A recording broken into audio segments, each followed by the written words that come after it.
I sat in a bankruptcy courtroom packed with strangers, not because I was out of money, but because my parents wanted the entire city to believe I was destitute. My mother wept into her silk scarf while my brother smirked, certain I would be humiliated publicly. Then the judge paused, looked up, and asked the one specific question that made their lawyer turn pale. After 8 years of silence, I knew my moment had finally arrived. My name is Sydney Ross, and I am 36 years old. I sat at the defendant's table in the federal bankruptcy court in downtown Chicago, my hands folded on the cool mahogany surface. The air conditioning was humming a low, industrial drone, fighting a losing battle against the heat of the bodies packed into the room. This was not a standard bankruptcy hearing.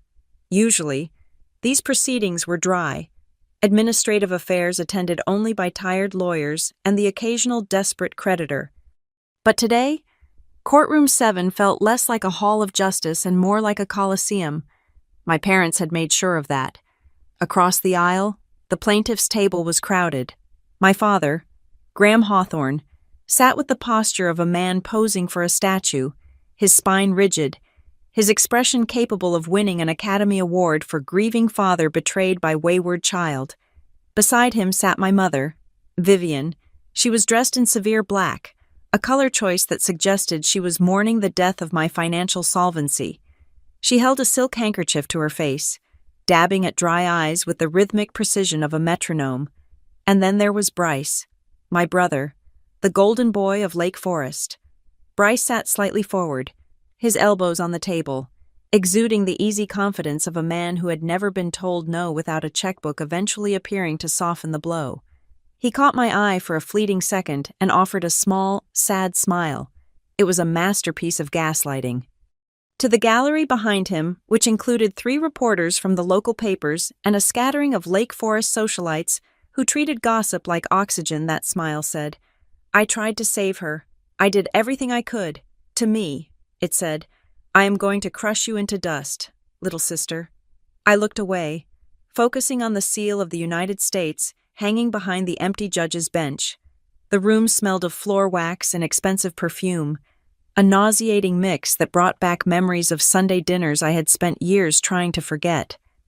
"You doing okay?" The whisper came from my left. Daniela Ruiz, my attorney, did not look at me when she spoke. She was busy arranging 3 heavy banker's boxes on the table in front of us. She stacked them with deliberate slowness, the cardboard scraping against the wood. "I am fine," I whispered back. "Good," Daniela said, smoothing the lapel of her charcoal blazer. "Because they are putting on quite a show. Look at the press. Your father must have called in every favor he has owed since 1995. They want a spectacle," I said, my voice steady despite the adrenaline spiking in my blood.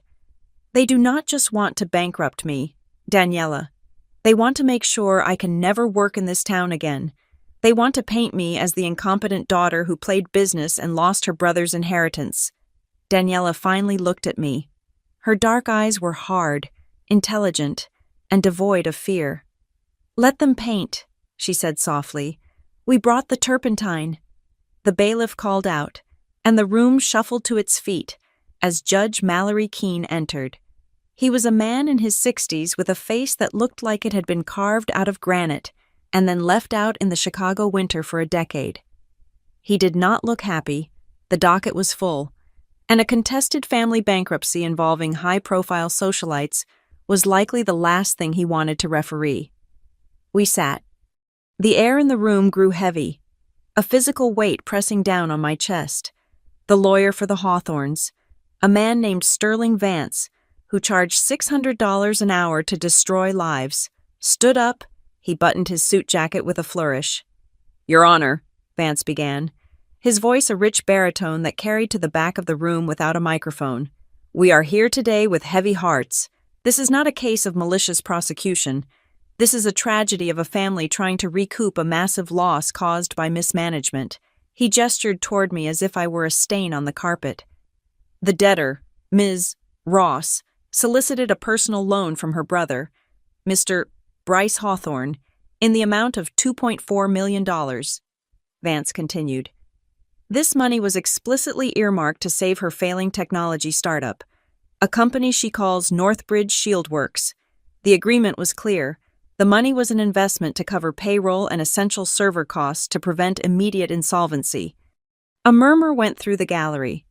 $2.4 million. To the average person, it was a fortune. To my family, it was a weapon. Vance paced before the bench, weaving a narrative that I had heard 1,000 times over the dinner table, only now it was being transcribed for the legal record. Mr. Hawthorne provided these funds out of love, Your Honor. He wanted to support his sister's ambition, but we have evidence bank statements, emails, witness testimony that shows the company was already a sinking ship. Ms. Ross took the money, burned through it in less than 6 months on frivolous expenses, and is now claiming inability to pay. We are asking the court to pierce the corporate veil, declare the company's assets what little there are forfeit, and grant Mr. Hawthorne immediate relief as the primary creditor. I watched my mother. She let out a soft, audible sob, right on cue. My father patted her hand, looking stoically at the floor. It was a perfect story. The reckless daughter, the benevolent brother, the squandered fortune. Northbridge Shieldworks has no viable product, Your Honor, Vance concluded, leaning on the lectern. It is a shell, a hobby that got out of hand, and now, Mr. Hawthorne simply wants to recover what he can from the wreckage. Vance sat down. The silence that followed was thick with judgment. I could feel the eyes of the reporters burning into the back of my neck. They were already composing the headlines, Hawthorne heiress bankrupts startup. Brother left holding the bag. Judge Keene looked over his reading glasses at our table. Ms. Ruiz, does the defense wish to make an opening statement? Daniela stood up. She did not pace. She did not use big hand gestures. She stood perfectly still. We do, Your Honor, she said. Her voice was not loud, but it cut through the room's humidity like a scalpel. The narrative presented by Mr. Vance is compelling. It has drama. It has emotion. It has a very large number attached to it. However, it lacks one critical element. She paused, letting the silence stretch for 3 seconds. Truth. Daniela reached for the first of the 3 boxes.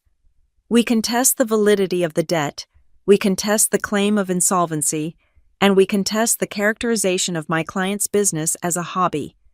The plaintiff claims Ms. Ross borrowed $2.4 million to save a failing company.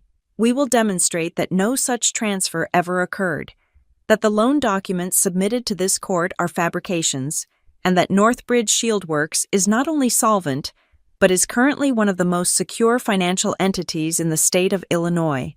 She patted the top of the box.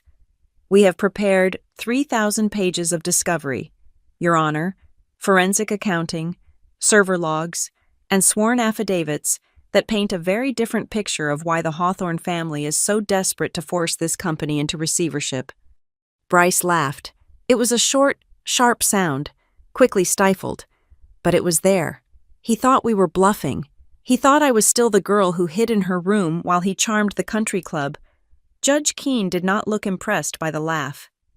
He pulled the case file toward him, opening the thick binder that Vance had submitted. He flipped through the pages, his expression neutral. $2.4 million, the judge muttered, reading. Promissory note dated October 14th, 2022. Yes, Your Honor, Vance said, half rising from his chair. Signed and notarized. The judge turned a page, then another. He rubbed his temple. For a moment, it seemed like he was just going through the motions, skimming the paperwork so he could move on to the next case on his docket. I watched his hand. He had a gold wedding band and a watch that looked practical, not flashy. He stopped. His hand froze on a page near the back of the plaintiff's exhibit. It was the section detailing the assets of Northbridge Shieldworks that Bryce wanted to seize. The judge's brow furrowed. He tilted his head slightly, as if he were trying to read fine print that didn't make sense. He looked up at the ceiling for a moment, narrowing his eyes, searching his memory. Then he looked back down at the document. The atmosphere in the room shifted. The scratching of the reporters' pens stopped. Even my mother seemed to hold her breath.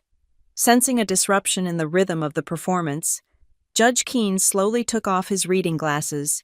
He folded them and placed them on the bench. He looked at me. It was not the look of a judge looking at a defendant. It was the look of a man trying to solve a puzzle that had just changed shape in front of his eyes. He looked at me, then at the name on the file, then back at me. "Counsel," the judge said. His voice was quiet, but the microphone picked it up and amplified the bass, sending a rumble through the floorboards.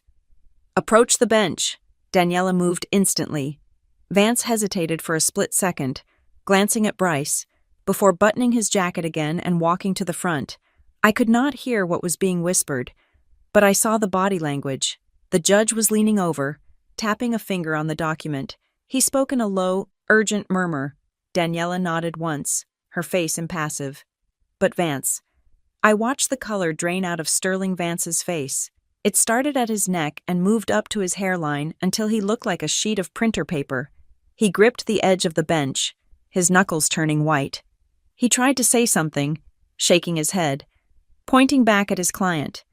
But the judge cut him off with a sharp hand motion. The judge waved them back.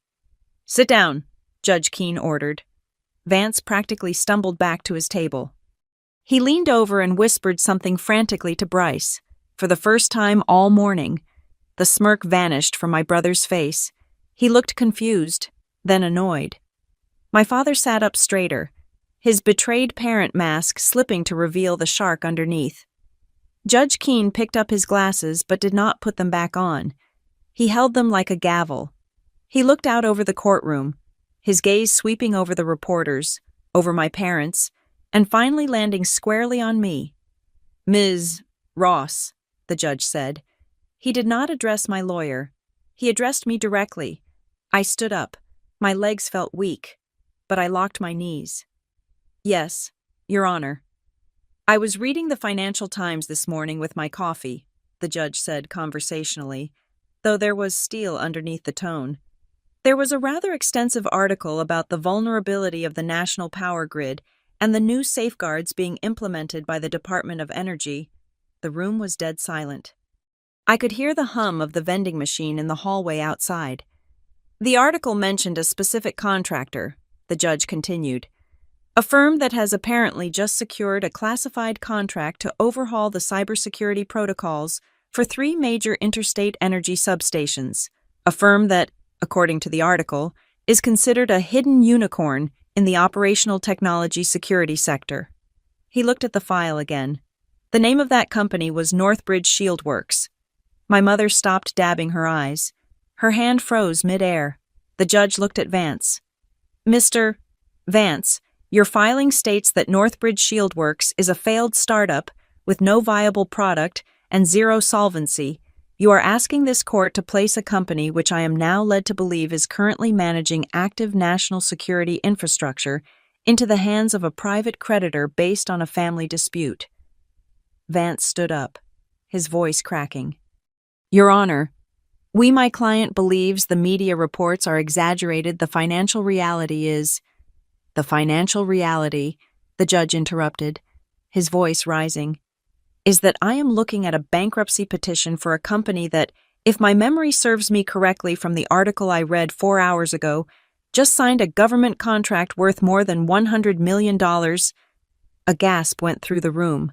It wasn't from the gallery. It was from my father. Graham Hawthorne turned to stare at me. The shock on his face was genuine. He didn't know. He thought he was crushing a lemonade stand. He didn't know he was trying to bulldoze a bunker. "I have a question," Judge Keene said, leaning forward, "and I want a very careful answer." He pointed a finger at the plaintiff's table. "Why is a company that safeguards federal infrastructure listed in my docket as a hobby?" I looked at Bryce. He was staring at the table, his jaw clenched so hard I could see the muscle jumping in his cheek. He knew. Of course he knew. That was why he was here. He wasn't trying to collect a debt. He was trying to hijack a clearance. I looked back at the judge. I kept my face completely neutral, masking the fierce, burning satisfaction that was starting to bloom in my chest. Because, Your Honor, I said, my voice steady and clear, they did not think you would check. The judge stared at me for a long moment. Then he turned his gaze back to Vance, and the look in his eyes was terrifying. It was the look of a man who realized his court was being used as a weapon, and he did not like being the trigger. In that silence, as the reporters frantically began typing into their phones and my mother looked around in panic, I knew one thing for certain. The script had been flipped, the curtain had been torn down, and the 8 years I had spent building my fortress in the dark were about to come crashing down on top of them in the light. To understand why my father looked at me with such genuine shock in that courtroom, you have to understand the ecosystem that created Graham Hawthorne. We grew up in Lake Forest, Illinois, a place where wealth does not shout, it whispers, and usually, it whispers about who is falling behind. In our world, success was not measured by what you built, but by what you maintained. My father ran Hawthorne Crest Advisors, a boutique wealth management firm that handled money for families who had stopped working for a living 3 generations ago. His job was essentially to shake hands, drink single malt scotch, and ensure that the interest rates remained slightly higher than the inflation rates. My brother, Bryce, was the crown prince of this kingdom. From the time he was 5 years old, he was dressed in miniature blazers and taught how to order in French. He was the heir apparent, the golden vessel into which my father poured all his vanity. Bryce did not have to be smart, he just had to be presentable. My sister, Camille, was the diplomat. She viewed the world through the lens of a gala invitation. To Camille, a global crisis was only relevant if it threatened the date of the Botanical Garden fundraiser. She sat on 5 different charity boards, married a man who worked in futures trading, and treated conversation like a game of tennis where the goal was never to let the ball touch the ground. And then there was me. I was the glitch in the Hawthorne matrix. I did everything I was supposed to do on paper. I went to the right prep schools. I learned which fork to use for the salad. And I even earned an MBA from Northwestern. But while my classmates were vying for internships at Goldman Sachs, I was obsessing over the invisible grid that kept the lights on. I fell in love with operational technology security. To most people, that sounds like dry, technical jargon. To me, it was the nervous system of the modern world. I was not interested in protecting credit card numbers or email passwords. I wanted to protect the industrial control systems that managed water treatment plants, electrical substations, and hospital oxygen supplies. I saw the vulnerability in the jagged edge where old, rusting infrastructure met the modern internet, and it terrified me enough to make me want to fix it. I remember the day I tried to explain this to my family. It was a Sunday in late November. The sky outside the color of a bruised plum. We were in the library, a room smelling of leather and lemon polish. I had prepared a pitch deck. I had market analysis. I had a roadmap for a startup that focused on securing legacy industrial hardware. I laid it all out on the mahogany coffee table. I spoke for 20 minutes about the rising threat of state-sponsored cyber attacks on domestic infrastructure. I talked about the gap in the market. I was passionate, precise, and completely blind to the temperature in the room. When I finished, silence hung heavy in the air. My mother adjusted the pearls at her throat, looking at me with a mixture of pity and confusion, as if I had just announced I wanted to become a professional clown. My father took a sip of his drink and set the glass down with a soft clink. He did not look at my charts. He looked at me. "This is a hobby." "Sydney," he said, his voice smooth and dismissive. I felt a flush rise up my neck. "It is not a hobby. Dad, this is a critical industry sector. The demand is projected to grow by 400% in the next 5 years. He waved his hand, swatting away my statistics like a gnat. It is toys for those kids who wear hoodies and live in basements. It is not a career for a Hawthorne. We manage capital. We do not crawl around in server rooms fixing wires. Bryce, who was lounging in a wingback chair, chuckled. He picked up one of my printouts, glanced at it, and tossed it back onto the table. "It sounds a bit like being a glorified mechanic, doesn't it, Sid?" I looked at them. I looked at the 3 of them sitting there, safe in their bubble of inherited relevance, completely unaware of how fragile their world actually was. "I am asking for seed capital," I said, keeping my voice steady. "I am asking for an investment. I will pay it back with interest. Treat it like a business transaction." My father sighed, the long, weary sigh of a man burdened by an unreasonable child. He leaned forward, resting his elbows on his knees. "Sydney, look at me. You are smart, but you are confused. You do not have the temperament for business. You are too emotional. You get too attached to the details. If I give you this money, you will burn through it in 6 months trying to save the world, and then you will be back here, broke and embarrassed." He stood up and walked over to the window, looking out at the manicured lawn. "I will not fund your failure," he said without turning around. "When you are ready to be serious, come talk to me. I am sure Bryce can find a spot for you in compliance. You can organize the files." That moment was the catalyst. It was not a shouting match. It was a trial. My family had turned the library into a courtroom long before we ever stepped foot in front of Judge Keene. My father was the judge, my mother was the jury, and Bryce was the executioner. I was the defendant, guilty of the crime of wanting something they did not understand. I packed up my papers. I did not slam the door. I walked out of that house with a cold, hard knot in my stomach that would not dissolve for a decade. The next 3 years were my real education. I moved into a studio apartment in a neighborhood my mother would not drive through with the windows down. I stopped going to the country club. I stopped buying clothes that required dry cleaning. I got a job as a junior analyst at a mid-level IT firm, and I worked nights learning everything I could about industrial protocols. I learned that the real world does not care about your last name. I learned that when a server crashes at 3 in the morning, nobody cares if you went to Northwestern. They only care if you can get the system back online before the client loses $50,000 an hour. I did grunt work. I pulled cables through crawl spaces filled with rat droppings. I sat in freezing cold data centers staring at lines of code until my eyes burned. I sold security packages to small manufacturing plants where the owners looked at me like I was trying to sell them magic beans. I learned to sell. I learned to take rejection. I learned that 90% of business is just showing up and doing what you said you would do. But the hardest lesson came from my first partner. His name was Greg. We met at a hackathon, and he seemed to share my vision. He was brilliant, charming, and seemingly dedicated. We worked together for 8 months building a prototype for a network intrusion detection system. I trusted him. I shared my code, my contacts, and my strategy. One morning, I woke up to find our shared server empty. Greg was gone. He had taken the source code, rebranded it, and sold it to a competitor for $60,000. He blocked my number. He vanished. I sat on the floor of my apartment, staring at the blank screen. I had $80 in my bank account. I had just lost a year of work. It was a crushing blow. But in a strange way, it was liberating.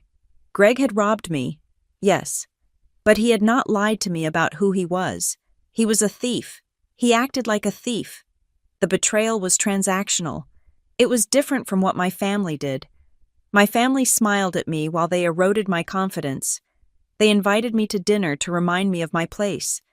They used affection as a leash. Greg taught me that the world is cruel, but it is an honest cruelty. It will strike you if you are not watching, but it does not pretend to love you while it holds the knife. After the incident with Greg, I made a decision. I did not go back to Lake Forest crying. I did not ask Bryce for that job in compliance. I simply stopped engaging. I stopped answering the calls on Sunday mornings. I stopped showing up for the Easter brunch. I stopped sending updates about my life. It was not a dramatic explosion. I did not send a letter of resignation from the family. I just faded out. My mother would call and leave voicemails, her voice tight with passive-aggressive worry. "Sydney, we are just concerned.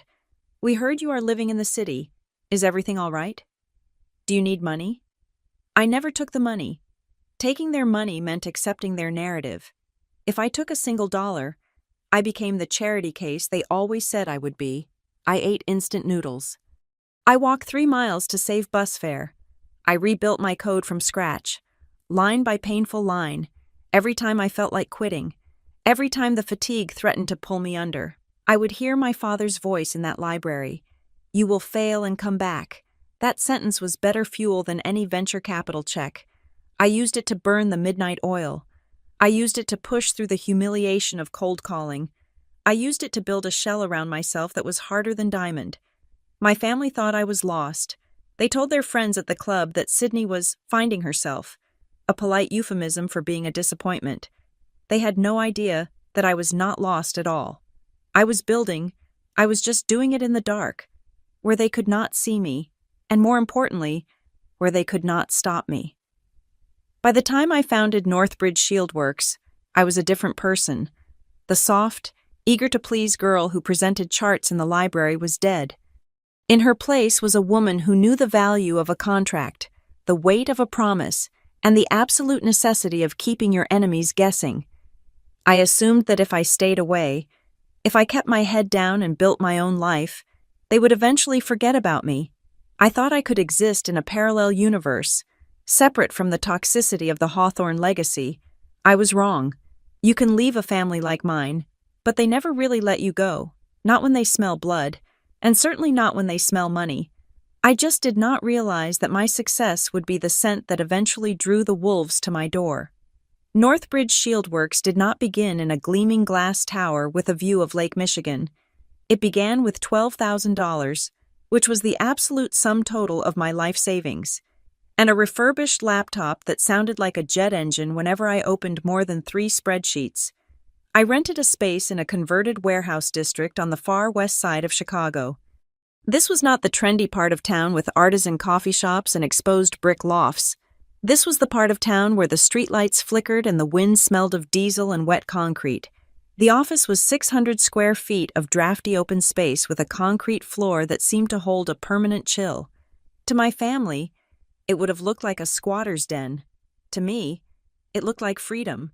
I was not building an app to share photos or a platform to sell artisanal soap.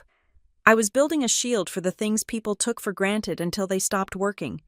I focused on operational technology, or OT. These are the systems that control the physical world. The valves in a water treatment plant, the breakers in an electrical substation, the HVAC systems in a hospital isolation ward. People worry about their credit card numbers being stolen. I worried about a hacker turning off the cooling system in a nuclear reactor or overloading the pressure in a natural gas pipeline. The industry was terrifyingly vulnerable. Most of these systems were running on software from the 90s, connected to the modern internet with the digital equivalent of duct tape and prayer. My first team consisted of 5 people. We were a collection of misfits who did not fit the corporate mold. There was Marcus, a network engineer who had been fired from a bank for hacking their security to prove a point. There was Sarah, a code prodigy who dropped out of MIT because she was bored. We did not have a human resources department or a catered lunch. We had folding tables bought from a liquidation sale and a coffee machine that we treated with religious reverence. We did everything ourselves. When we bought our first rack of servers, we did not hire movers. We rented a van, backed it up to the loading dock, and carried the hardware up 2 flights of stairs ourselves.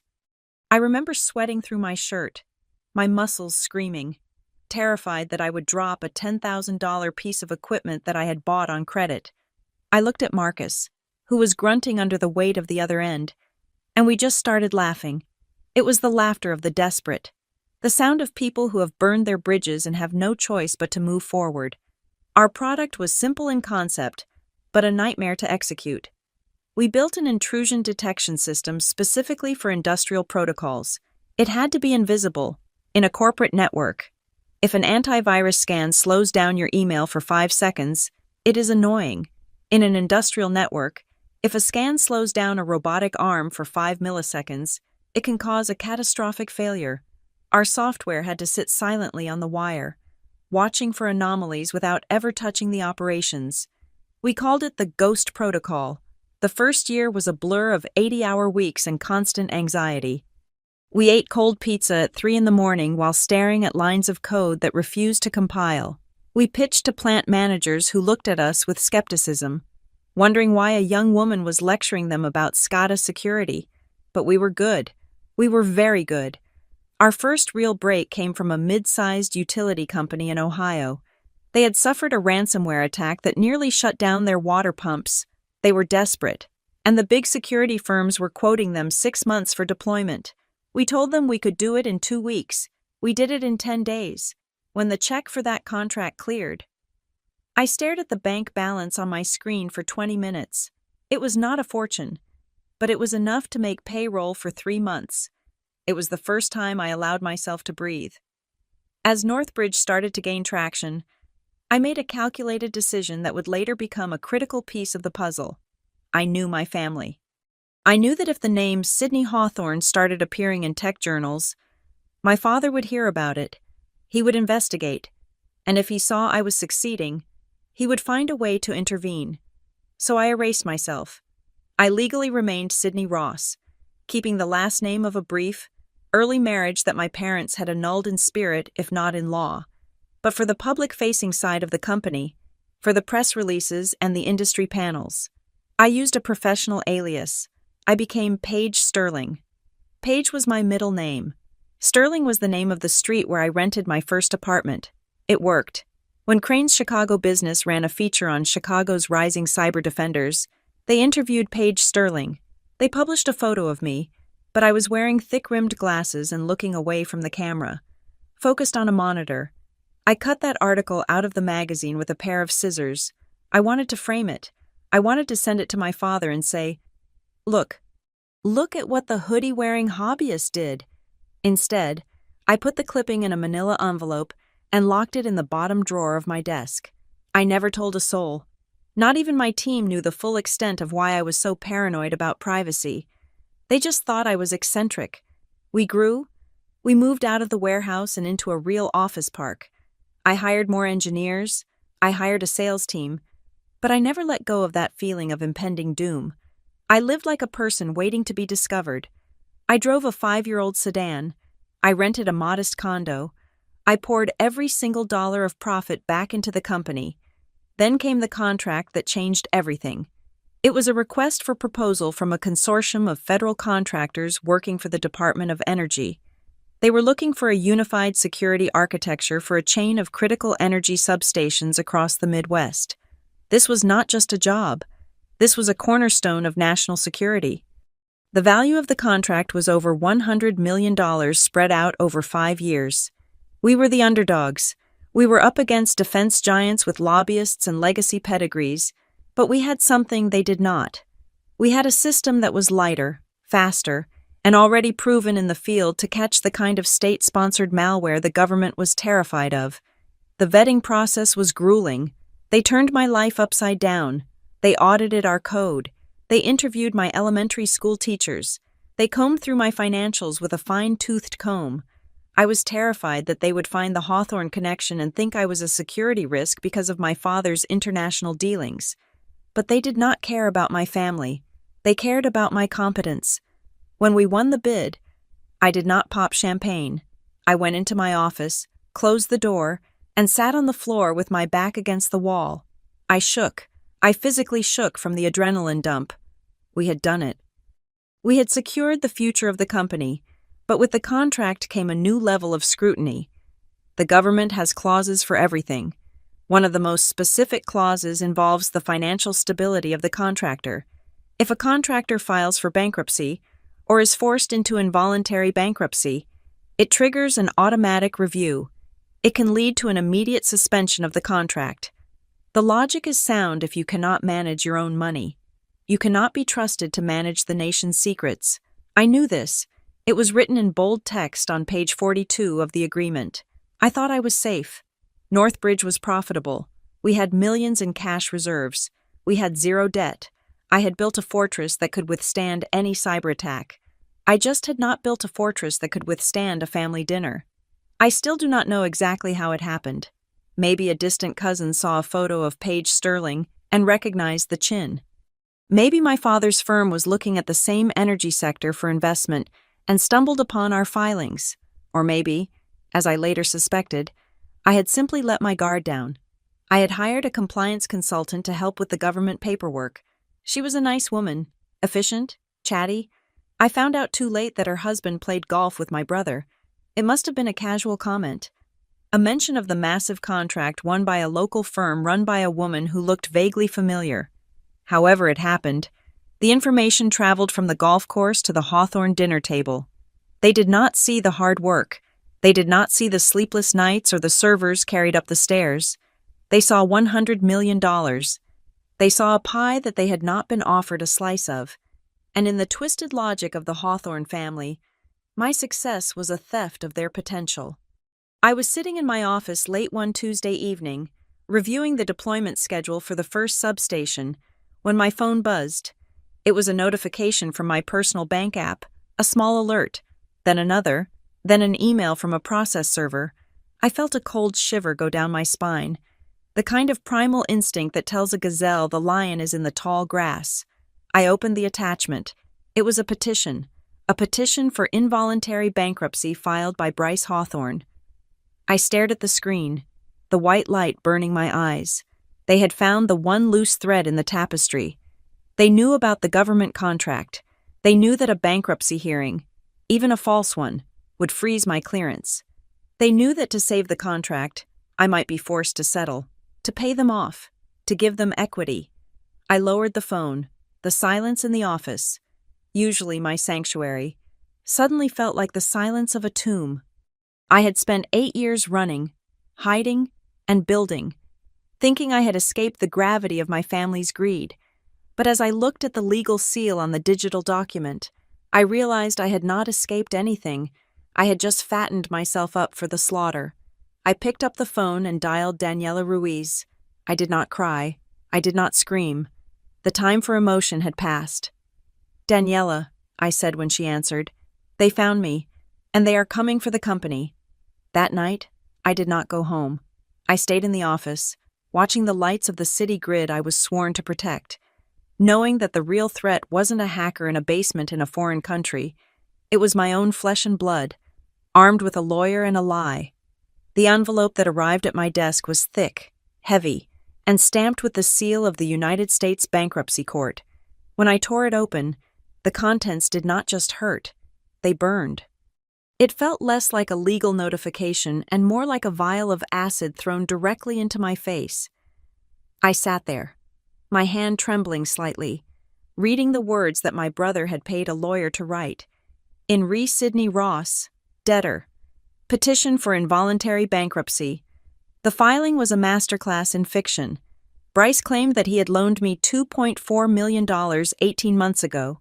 He claimed that Northbridge Shield Works was hemorrhaging cash, that we had missed critical vendor payments, and that without the court's immediate intervention to protect the creditors, the company would collapse within 30 days.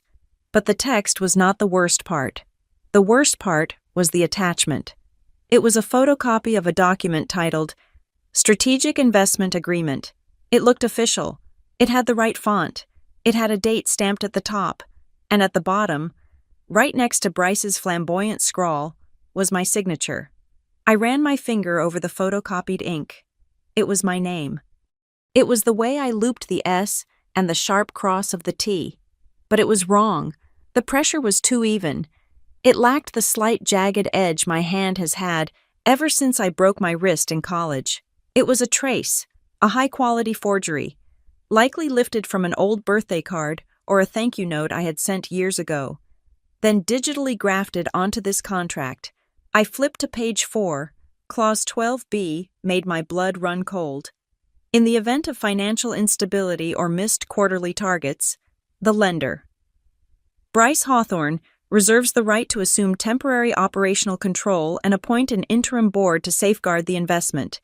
They did not just want to embarrass me. They wanted the keys. I grabbed my coat and the file. Driving straight to Daniela's office, I did not even call ahead. When I threw the file onto her glass desk, the sound was like a gunshot. "They forged it," I said, my voice tight.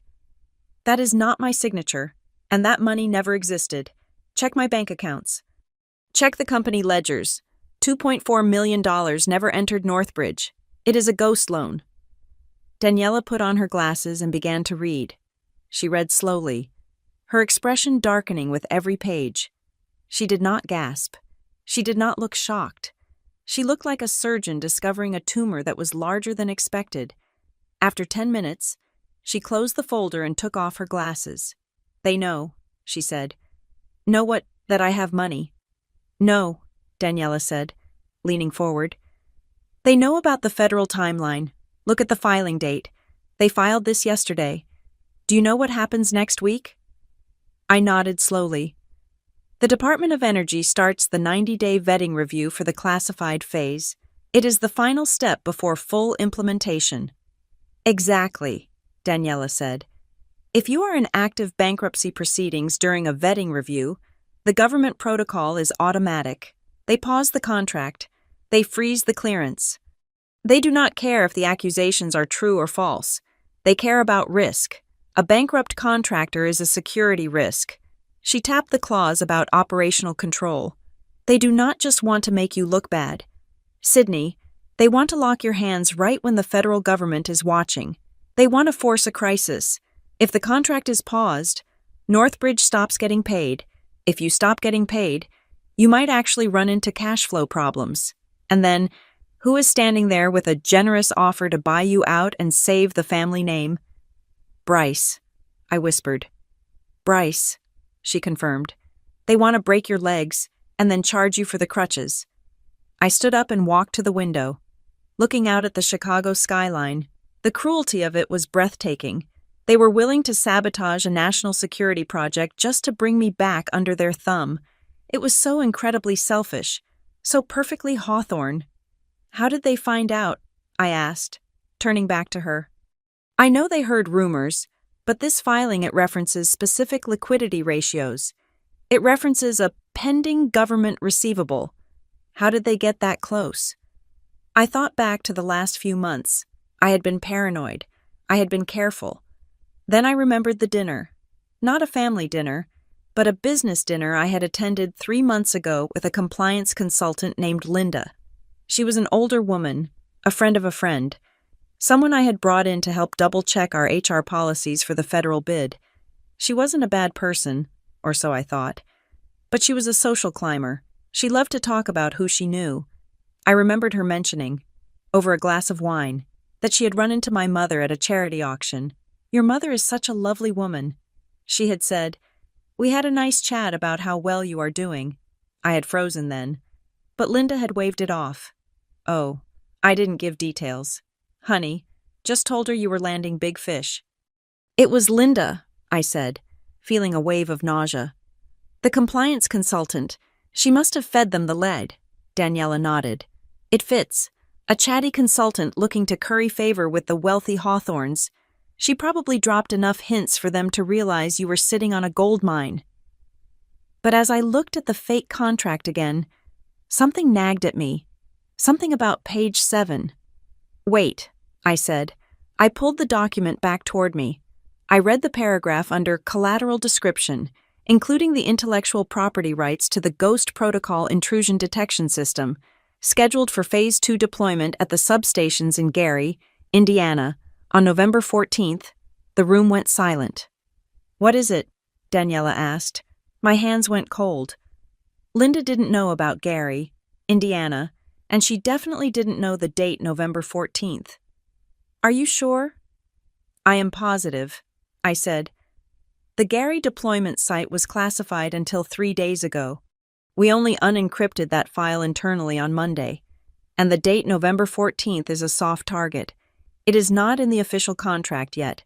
It is only on our internal Gantt chart." I looked at Daniela, and the realization hit me with the force of a physical blow. "Linda gave them the general idea," I said, my voice trembling with rage. "But she couldn't have given them this date.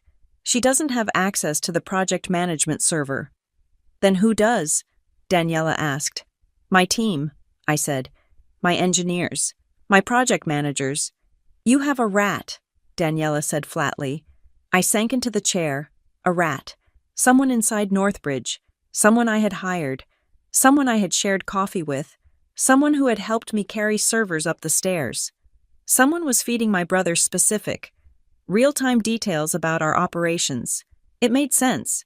That was how the forgery was so effective. They mixed a big lie, the loan, with small, verifiable truths, the deployment date.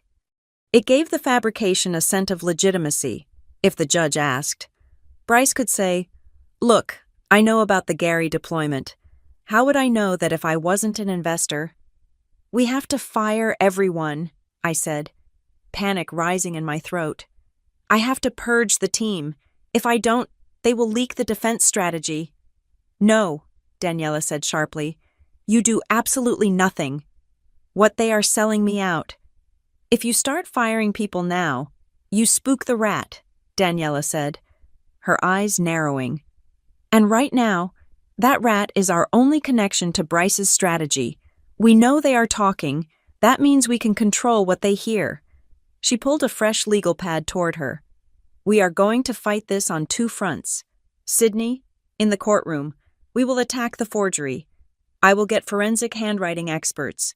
We will subpoena your brother's bank records to prove the money never left his account. That is the shield." "And the sword?" I asked. "The sword is the leak," she said. "We need to prove to the judge that this isn't just a family dispute, but a coordinated corporate espionage campaign. We need to catch your brother using insider information that he should not have." "How?" "You said November 14th was a soft target date," Daniela said. "Change it." I looked at her, understanding dawning on me. "We set a trap," I said. "Exactly. This is what we are going to do. You are going to go back to your office. You are going to act stressed. You are going to act like you are crumbling under the pressure. And then, you are going to issue a new, highly confidential internal memo to your management team." "What does the memo say?"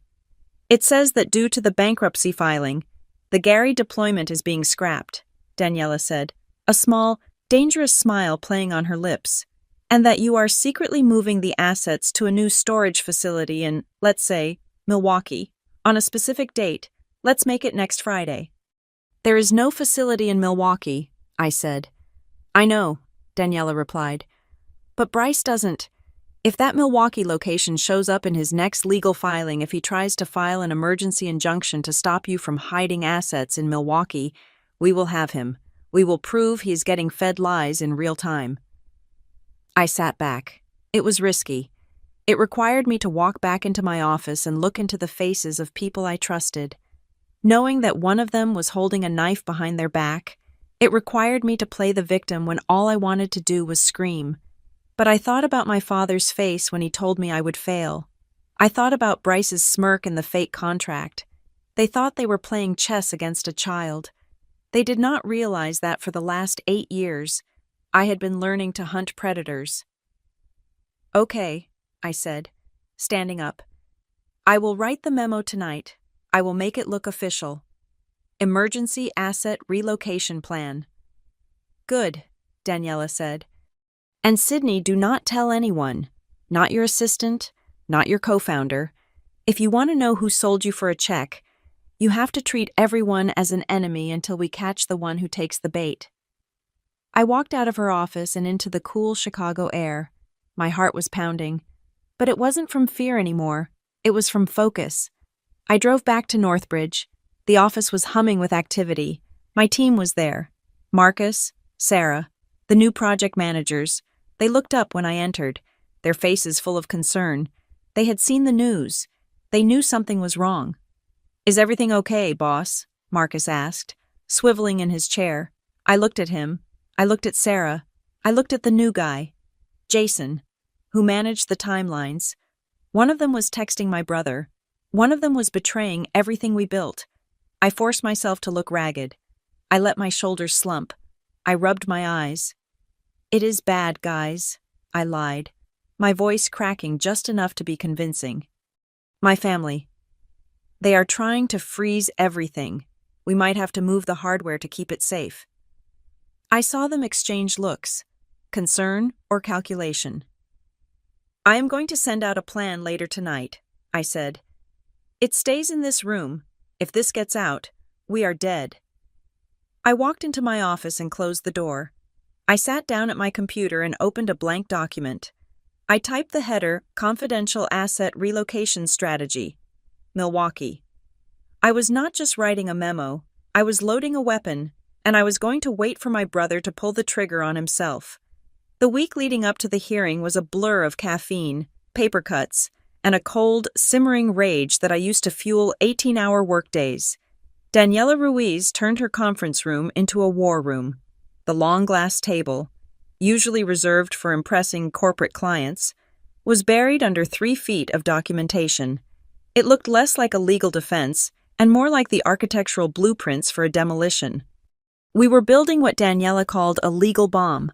The goal was not just to deflect the blow, it was to plant an explosive device right under the foundation of their case and detonate it the moment they stepped into court. Daniela had assembled a team of forensic accountants and independent auditors who worked in shifts. They combed through 5 years of Northbridge's financial history. Every server purchase, every coffee run, every consulting fee was accounted for. We had tax returns that matched our bank statements down to the penny. We had sworn affidavits from our actual investors, 2 quiet angel investors from Silicon Valley, who were horrified by Bryce's claims confirming that no Hawthorne money had ever touched the company's accounts. "This is the shield," Daniela said, slapping a thick binder labeled Audit 2023. "This proves you are solvent, but to win, we need to prove they are liars." I was sitting in the corner with my laptop, digging through the digital graveyard of my relationship with my brother. Daniela needed context. She needed proof of the hostility that existed before the bankruptcy filing. "I found it," I said, my voice hoarse. I spun the laptop around. On the screen was an email chain from October of 2022. That was the specific month Bryce claimed he had wired me the $2.4 million to save my failing company in his legal filing. He described himself during that month as a concerned brother desperate to help, but the email I found told a different story. Subject: Re-Thanksgiving. From Bryce Hawthorne. Date: October 12th, 2022. Sydney. Mom says you are skipping the holiday again to work on your little science project. Honestly, it is embarrassing. You are playing CEO in a warehouse while the rest of us are actually building the family legacy. Do yourself a favor, shut down the toy company before you starve. I am not going to bail you out when the rent comes due. He wrote this 2 days before the date on the alleged promissory note, I said, pointing at the screen. He explicitly says, I am not going to bail you out, and he calls the company a toy. Daniela smiled. A sharp, predatory expression. Perfect. It goes into Exhibit B. It destroys his narrative of the benevolent investor. Why would a man invest millions in a company he was actively mocking 48 hours prior? But the smoking gun was not in the emails. It was in the numbers. Daniela's forensic expert, a man named Mr. Henderson, who wore suspenders and spoke in a whisper, called us over to the main table. He had the forged strategic investment agreement under a magnifying lamp. I have analyzed the wire transfer details listed in Appendix A, Henderson said. The plaintiff listed a source account number and a routing number for the transfer of funds. And, I asked, the account number follows the structure of a Hawthorne Crest internal ledger, not a commercial bank account. Henderson explained. But the routing number, it is invalid. Invalid how? Daniela asked. It is 9 digits, but the checksum is wrong. Henderson said. It does not belong to any bank in the Federal Reserve System. It is a random string of numbers. If you tried to wire $5 using this number, the system would reject it instantly. Yet, they claim they successfully wired over 2 million. They got lazy, Daniela said, making a note on her pad.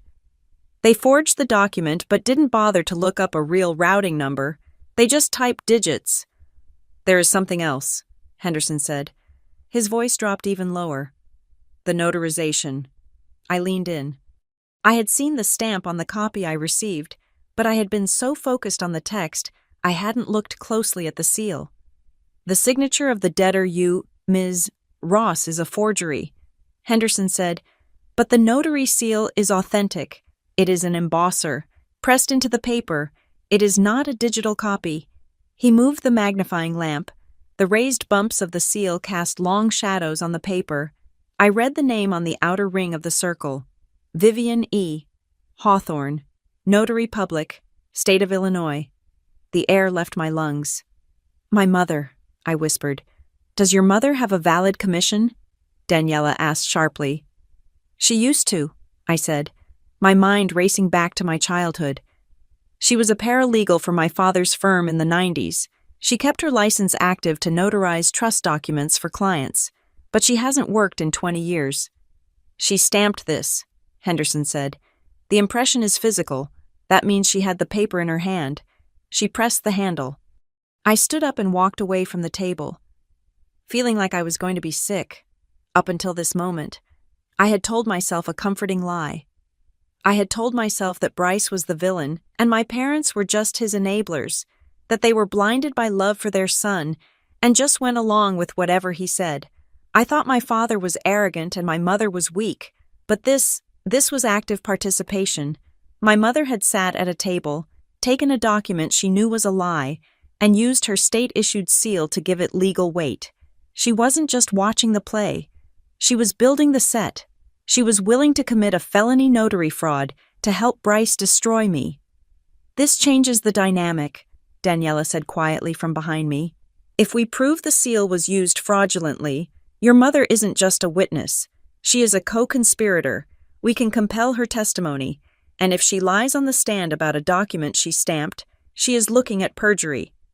Do it, I said. I turned around. The sadness was gone.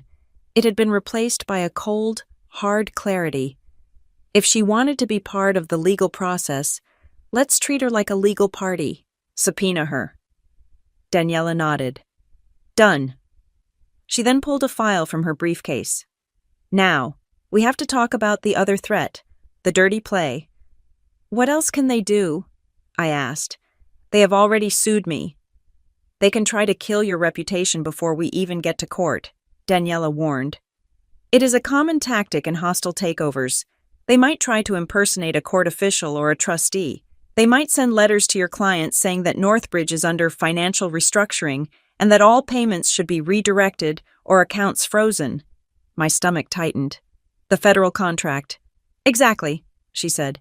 If the Department of Energy receives an official-looking letter from a bankruptcy trustee claiming that your security clearance is under review, they won't call you to ask if it is true. They will just pull the plug. Bureaucracy is allergic to risk. I knew she was right. I grabbed my phone. I need to get ahead of this, I said. I need to call the contracting officer. Now. Good, Daniela said. Be professional. Be calm. Tell them it is a malicious litigation and that you are handling it. I stepped into the hallway to make the call. My hands were shaking, but my voice was steady. I spoke to the deputy director of the Oversight Committee. I told him that a disgruntled family member had filed a frivolous claim and that we were moving to dismiss it with prejudice. I gave him Daniela's contact information and the case number. We are fully operational, sir, I said. This is a personal attack, not a financial reality. I wanted you to hear it from me first. The silence on the other end lasted 3 seconds. Thank you for the heads up, Ms. Ross, the director said. We will flag any incoming correspondence regarding your status for verification. Keep your house in order. I will, I said. I hung up. Defense was set. Now it was time for the offense. I walked back into the room. The feds are notified. Now let's catch the rat. It was time to execute the trap we had discussed. The next morning, I called an emergency meeting of my senior leadership team. There were 6 of them. Marcus, my lead engineer, Sarah, the architect, Jason, the project manager, and 3 others who handled operations and compliance. We gathered in the glass-walled conference room at Northbridge. I looked at their faces. I had hired these people. I had shared beers with them. I had given them bonuses when we hit milestones. And I knew, with sickening certainty, that one of them was reporting to Bryce. I threw a folder onto the table. I made sure my hands trembled slightly. I let dark circles show under my eyes. We have a problem, I said, my voice low and stressed.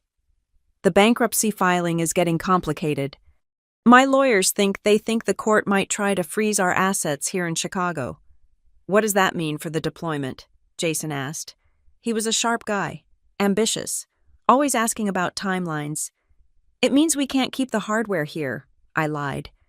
If they lock the doors, we lose the servers for the Gary project. We can't let that happen. I opened the folder. Inside was the fake plan I had typed up the night before. I am initiating an emergency protocol, I said, looking at each of them in the eye. Tonight, at midnight, we are moving the primary server racks and the source code backups to a secure off-site facility.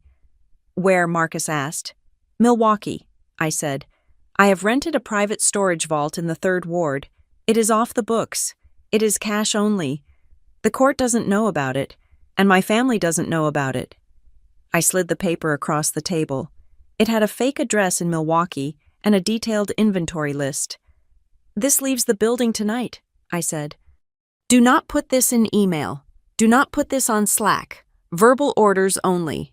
If anyone asks, the servers are down for maintenance. I watched them. Sarah looked anxious. Marcus looked annoyed at the extra work. Jason looked down at the paper.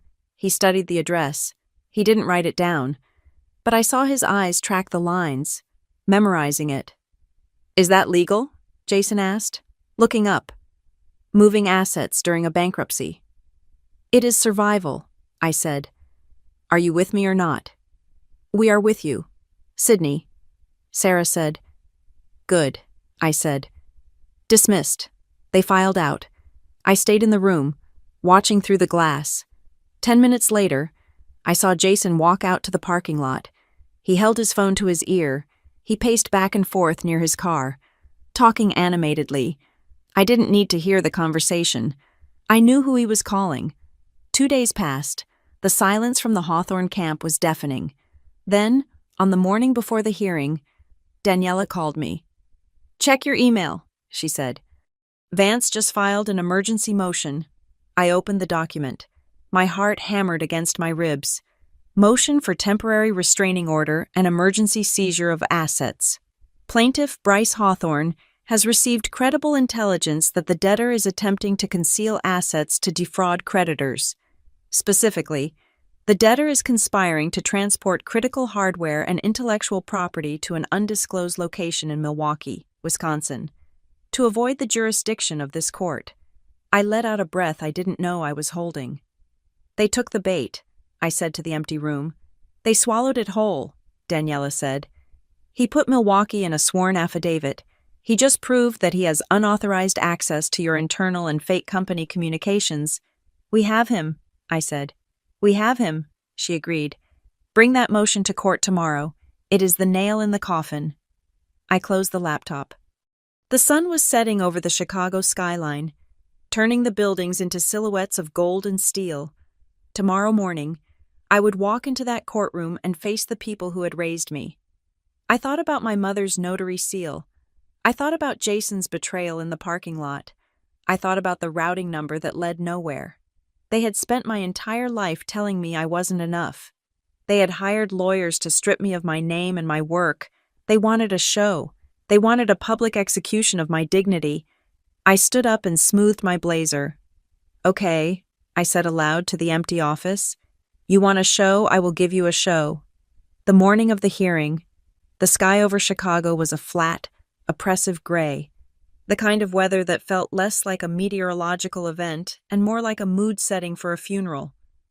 I stepped out of the taxi a block away from the federal courthouse, needing a moment of air before entering the arena. I was wearing a navy blue suit armor I had bought specifically for this day and carrying a single, slim briefcase. Daniela met me at the corner. She looked impeccable, her expression dialed to a frequency of professional lethality. But as we turned the corner toward the courthouse steps, she stopped and grabbed my elbow. Do not look left, she warned, her voice low, and keep walking. I looked left. I could not help it. There was a van parked near the entrance with a satellite dish on the roof. Standing on the concrete steps were 3 camera crews and a gaggle of reporters holding microphones with channel logos I recognized. Why are they here? I asked, my stomach tightening. Bankruptcy hearings are boring. This is administrative. Not when the defendant is a Hawthorne, Daniela said, steering me forward. Someone tipped them off. The narrative is already out there. Sydney, tech heiress squanders family fortune in fake startup.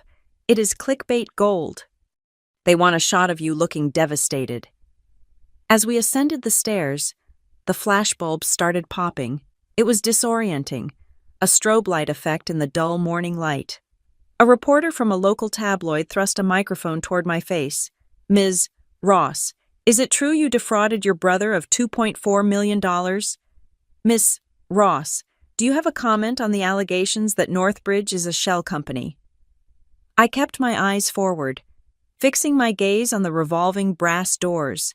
I wanted to scream. I wanted to grab the microphone and tell them that I built my company with sweat and sleepless nights while my brother was buying sports cars. But I knew that was exactly what they wanted. An angry woman is an unstable woman. A silent woman is a mystery. We pushed through the doors into the lobby, the noise of the street cutting off instantly as the heavy glass sealed behind us. But the scene inside was arguably worse. The lobby of the federal courthouse is usually a place of quiet transit, filled with lawyers checking watches and defendants looking at their shoes. Today, it looked like a cocktail hour at the Lake Forest Country Club. My father, Graham Hawthorne, was standing near the security checkpoint. He was not looking at his phone or reviewing documents with his legal team. He was shaking hands with a city councilman who just happened to be passing through. My father threw his head back and laughed, a rich, booming sound that echoed off the marble walls. He looked relaxed, powerful, and utterly in control. He was treating the destruction of my life as a networking opportunity. And then there was my mother.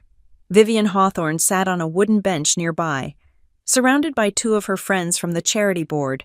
She was dressed entirely in black, not a chic, business black, but a heavy, mournful black. She wore a veil of netting over her face, just sheer enough to show her red-rimmed eyes. It was a costume. She was dressed for the funeral of her daughter's reputation. "Look at them," I whispered to Daniela. "They are enjoying this."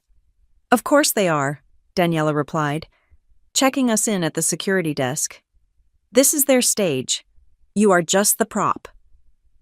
As we cleared the metal detector and gathered our bags, Bryce detached himself from his lawyer and walked toward us.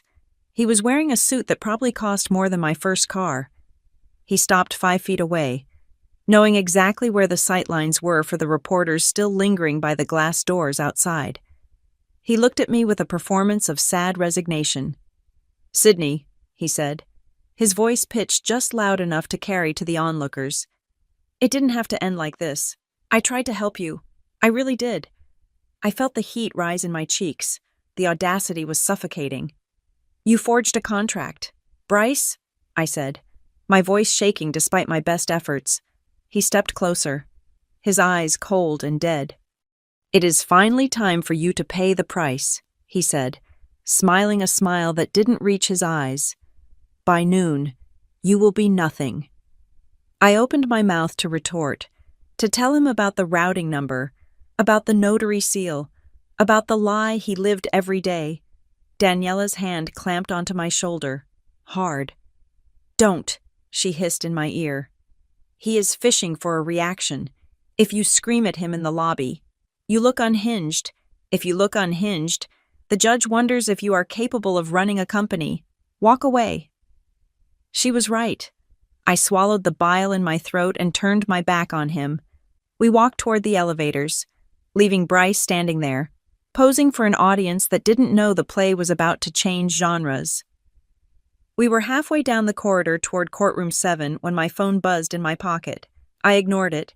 It buzzed again, then a third time, a long, sustained vibration indicating a call. I pulled it out. The caller ID made me stop in my tracks. It was the chief information officer of the regional hospital network. We secured one of our oldest and most critical clients. "I have to take this," I said to Daniela. "Sydney, we are on in 10 minutes, she warned. "It is the hospital," I said, already sliding the answer button. "Hello, this is Sydney." "Sydney, what in the hell is going on?" The voice on the other end was high-pitched, bordering on panic. "We just got a flag from our firewall. Someone is trying to access the admin panel for the oxygen regulation servers." "What?" I gripped the phone tighter. "Who?" "We received an email 10 minutes ago," the CIO shouted. "It is from a trustee, Bryce Hawthorne. It says Northbridge is in liquidation and that under court order, we are required to hand over the root passwords to him immediately for asset verification." He attached a court document. My blood ran cold. "Do not give him anything," I commanded, my voice dropping into the command tone I used during cyber incidents. "That is a phishing attempt. Lock the system. Whitelist only my IP address. Do it now." "I already locked it," the CIO said. "But Sydney, the email, it is specific. It references the server migration. It says he needs access to verify the Milwaukee transfer before the assets go offline." I froze. The world seemed to slow down. "Say that again," I whispered. "The email says he needs to verify the inventory before it moves to the Milwaukee facility," the CIO repeated. I looked at Daniela. She was watching my face, and she saw the moment the realization hit me. "Send me that email," I said to the CIO. "Forward it to me right now, and include the headers." "Sent," he said. I hung up. My phone pinged instantly with the new message. I opened it. There it was, in black and white. An email sent from Bawthorne Hawthorne Crest, come to a critical infrastructure client. Subject urgent. Court-ordered asset seizure, Milwaukee transfer protocol, to whom it may concern. As the court-appointed trustee for the estate of Sidney Ross, I require immediate administrative access to verify software assets prior to their relocation to the Milwaukee storage facility. I handed the phone to Daniela. My hand was not shaking anymore. It was steady as a rock. "He fell for it," I said softly. Daniela read the email. Her eyes widened. "He didn't just fall for it. He just committed wire fraud. He is impersonating a federal trustee. He is demanding access to a hospital's life support infrastructure based on a lie we fed him 48 hours ago." "The Milwaukee trap," I said. "He thinks the servers are moving there today. That is why he is panicking. He wants to seize the code before it leaves the state." "This proves everything," Daniela said, her mind racing. "It proves he has insider information, bad information, but insider nonetheless. It proves he is willing to endanger public safety to win a personal vendetta. And it proves he is lying about being a passive investor. Investors don't demand root passwords to oxygen tanks." She looked up at me. "We need to print this, now. There is a business center down the hall." "Wait," I said. I was looking at the timestamp on the email. It was sent 20 minutes ago. "He sent this from his phone," I said. "He is in the building. He is so arrogant he thinks he can hack my clients while waiting for the judge to bang the gavel." We ran to the business center.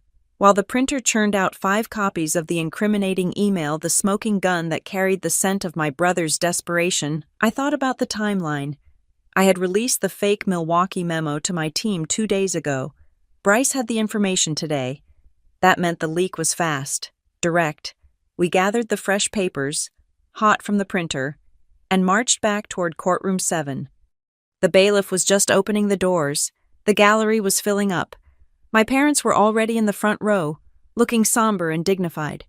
Bryce was at the plaintiff's table, checking his watch, looking annoyed that he hadn't received his passwords yet. I walked to the defendant's table. I did not sit down immediately. I turned around and scanned the room. The gallery was full of reporters, law clerks, and curious onlookers. But in the back row, huddled in a corner near the exit sign, I saw a familiar face. He was wearing a baseball cap pulled low, but I recognized the jacket. It was a Northbridge Company jacket. I had given it to him last Christmas. Jason, my project manager, the man who had asked if moving the servers was legal, the man who had walked out to the parking lot to make a call. He was sitting with his arms crossed, staring at the floor. He wasn't here to support me. If he was here for me, he would be sitting behind the defense table. He was sitting where the spectators sat. He was sitting where he could signal Bryce. Our eyes met across the room. For a second, he looked terrified. He saw me looking at him, and he saw the way I looked at Bryce, and then he saw the stack of freshly printed emails in Daniela's hand. He went pale. He started to stand up, maybe to leave, but the bailiff's voice boomed through the room. All rise. Judge Keene was entering. The doors were closed. Jason sank back into his seat. Trapped. I turned back to the front. I looked at Bryce. He was still checking his phone under the table, probably wondering why the hospital hadn't replied. I sat down next to Daniela. She slid the Milwaukee email onto the top of our evidence pile. "Ready," she whispered. I looked at my mother's fake tears. I looked at my father's confident posture. I looked at the brother who had just tried to hold a hospital hostage to break me. "I have never been more ready in my life," I said. The judge took his seat. The show was about to begin, but they had no idea that I had replaced their script with an indictment. They wanted to shame me in front of the city. I was about to hold up a mirror so clean and so sharp that they would have no choice but to see the monsters they had become. The bailiff called the court to order, but he might as well have been announcing the start of a theatrical production. The air in courtroom 7 was thick with the smell of floor wax and the heavier, cloying scent of my mother's perfume. I sat at the defense table, my back straight, my hands resting on the cool surface of the mahogany. Next to me, Daniela Ruiz was a statue of calm, her eyes fixed on the judge, her breathing slow and rhythmic. Across the aisle, the Hawthorne legal team was already in motion. Sterling Vance, my brother's attorney, stood up before his chair had even stopped scraping against the floor. He buttoned his jacket with a flourish that was clearly rehearsed for the cameras outside. "Your Honor," Vance began, his voice booming with the practiced resonance of a man who charged $600 an hour. "We are here today on a matter of urgent financial necessity. This is not a case we bring lightly. It is a tragedy, a family tragedy." He paused to let the word tragedy hang in the air like a bad smell. "My client, Mr. Bryce Hawthorne, is a man of immense patience and generosity," Vance continued, gesturing to where Bryce sat. My brother had adopted a pose of reluctant sorrow, his head bowed slightly, as if he were pained by the burden of having to sue his own sister. He extended a lifeline to the debtor, Ms. Sydney Ross, in the form of a personal loan totaling $2.4 million. He did this to save her company, Northbridge Shieldworks, from immediate insolvency. I watched my mother in the front row. Vivian Hawthorne was performing perfectly. She dabbed at her eyes with a lace handkerchief, her shoulders shaking with silent, delicate sobs. She looked like the grieving matriarch in a Renaissance painting. Beside her, my father, Graham, shook his head slowly, his face etched with a stoic disappointment that suggested he had tried everything to prevent this, when in reality, he had only tried to ensure the press release was typed correctly. Vance paced in front of the bench, his shoes clicking on the hardwood. But instead of using these funds to stabilize her business, the debtor squandered them. Northbridge Shieldworks is a shell, Your Honor. It is a chaotic, mismanaged entity that is currently hemorrhaging cash. We have credible information that they are unable to meet payroll, that they are defaulting on vendor contracts, and that the intellectual property, the only asset of value, is at risk of disappearing. He turned and pointed a finger at me. It was a sharp, accusing motion. "We are asking the court to appoint a trustee immediately," Vance thundered. "We are asking for the keys to the building before Ms. Ross destroys what little value remains. We are asking you to protect the creditors from a CEO who is clearly out of her depth." The gallery murmured. I could hear the scratching of pens on notepads. The reporters were eating it up. Tech heiress incompetent. Brother steps in to save day. It was the story they had written before they even walked through the doors. I looked at Daniela. She did not move. She did not object. She simply waited. Judge Mallory Keene sat behind the high bench, his face unreadable. He was a man who had seen everything from corporate fraud to personal bankruptcy, and he had the tired eyes to prove it. He pulled the case file toward him, adjusting his reading glasses. He flipped open the thick binder Vance had submitted. "Counsel," the judge said, his voice dry and scratching, "you are alleging total insolvency." "Yes, Your Honor," Vance said, leaning on the lectern. "The company is a sinking ship." Judge Keene nodded slowly. He turned a page. then another. The room fell into a heavy silence, broken only by the sound of paper turning and my mother's theatrical sniffling. I watched the judge's eyes. He was scanning the summary of the petition. He read the claims of debt. He read the request for immediate seizure of assets. Then, his hand stopped. He was looking at the cover sheet of the exhibit list, specifically at the full legal name of my company, Northbridge Shield Works. His brow furrowed. He blinked, as if trying to clear a smudge from his glasses. He looked up at the ceiling for a brief second, his eyes narrowing in thought, and then looked back down at the paper. It was the look of a man trying to retrieve a specific memory from a crowded filing cabinet in his brain. He turned the page back. He read the paragraph again. Suddenly, the atmosphere in the room shifted. The boredom vanished from the judge's face, replaced by a sharp, piercing alertness. He took off his reading glasses and set them down on the bench with a deliberate click. He did not look at Vance. He did not look at Bryce. He looked directly at me. "Ms. Ross," Judge Keene said. His voice was not loud, but it had a weight that silenced the murmuring gallery instantly. It was a tone that demanded absolute truth. I stood up. My legs felt solid. "Yes, Your Honor." The judge leaned forward, clasping his hands together. "I want you to answer a question for me, and I want you to be very precise." "I will, Your Honor." "Ms. Ross," the judge said, enunciating every syllable, "is Northbridge Shield Works currently a prime contractor for a critical infrastructure project under the jurisdiction of the federal government?" The silence that followed was absolute. It was a vacuum. The reporter stopped writing. My mother froze mid-sob. Bryce, who had been inspecting his cuticles, snapped his head up. I looked the judge in the eye. "Yes, Your Honor, we are—" "Specifically," the judge continued, his gaze intensifying, "does your company manage security protocols for the Department of Energy?" "We do, Your Honor," I replied, my voice ringing clear in the quiet room. "We are currently under contract to secure the operational technology for regional power substations." Judge Keene stared at me for a long moment, confirming what he had read, confirming the memory of the article that had likely been sitting on his breakfast table just that morning. Then, he slowly swiveled his chair to face the plaintiff's table. Sterling Vance was smiling a confused, frozen smile. He looked like a man who had walked onto a tennis court only to realize his opponent was holding a machine gun. "Mr. Vance?" the judge said. His voice was dangerously soft. "Are you aware of the entity you are asking this court to seize?" "Your Honor, I believe it is a software startup," Vance stammered, his confidence evaporating. "A small family business." "A family business," the judge repeated. "You have filed a petition to force an involuntary bankruptcy on a defense contractor. You are asking me to hand over the administrative keys and passwords of a national security asset to a private creditor." The judge picked up the file and dropped it back onto the desk.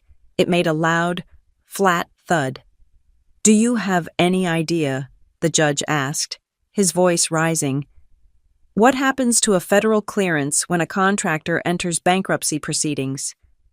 Vance opened his mouth, but no sound came out. He looked at Bryce. Bryce looked furious, his face flushing a deep, angry red. "It freezes," the judge snapped. "The contract is suspended.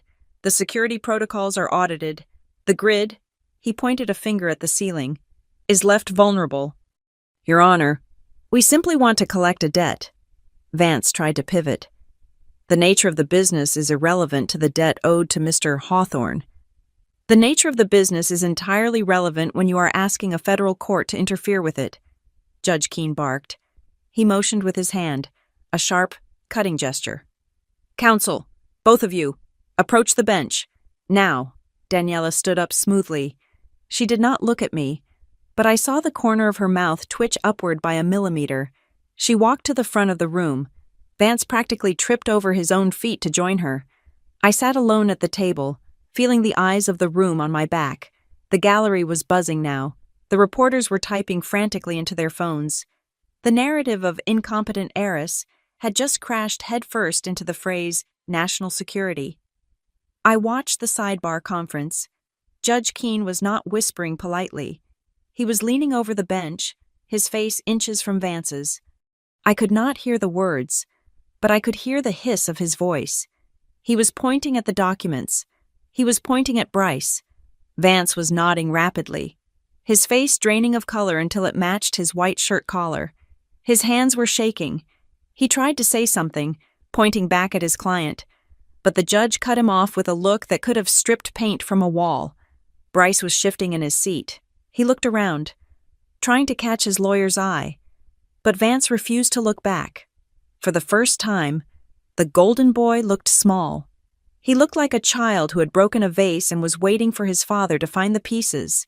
My father, Graham, had stopped smiling. He was leaning forward, whispering urgently to my mother. He knew. He was a businessman. He knew that approach the bench was bad. But approach the bench while the judge looks like he wants to arrest someone was catastrophic. The conference broke up. Daniela walked back to our table with the stride of a gladiator. Vance stumbled back to his, wiping sweat from his upper lip with a handkerchief that looked far less elegant than my mother's. Judge Keene sat back in his chair. He took a sip of water. He did not look calm. He looked like a volcano deciding whether or not to erupt. "I want this on the record," the judge said, speaking into the microphone. "This court takes its role in the administration of debts very seriously. However, this court also takes a very dim view of being used as a weapon in personal disputes, particularly when those disputes threaten to disrupt the operations of federal agencies." He looked at Bryce. "Mr. Hawthorne," the judge said. Bryce stood up, buttoning his jacket, trying to regain his composure. "Yes, Your Honor. Your counsel has just informed me that you are the sole source of the information regarding the alleged insolvency of this company," the judge said. "You claim that Northbridge is collapsing." "It is, Your Honor," Bryce said, his voice smooth again. "My sister is hiding the truth." "We will see about the truth," the judge said darkly. "Because let me be very clear with you. Mr. Hawthorne, we are no longer just looking at a bankruptcy petition. We are looking at the provenance of these documents. If I find that this court has been misled, or that documents have been fabricated to trigger a default on a government contract, the consequences will not be civil. Do you understand me?"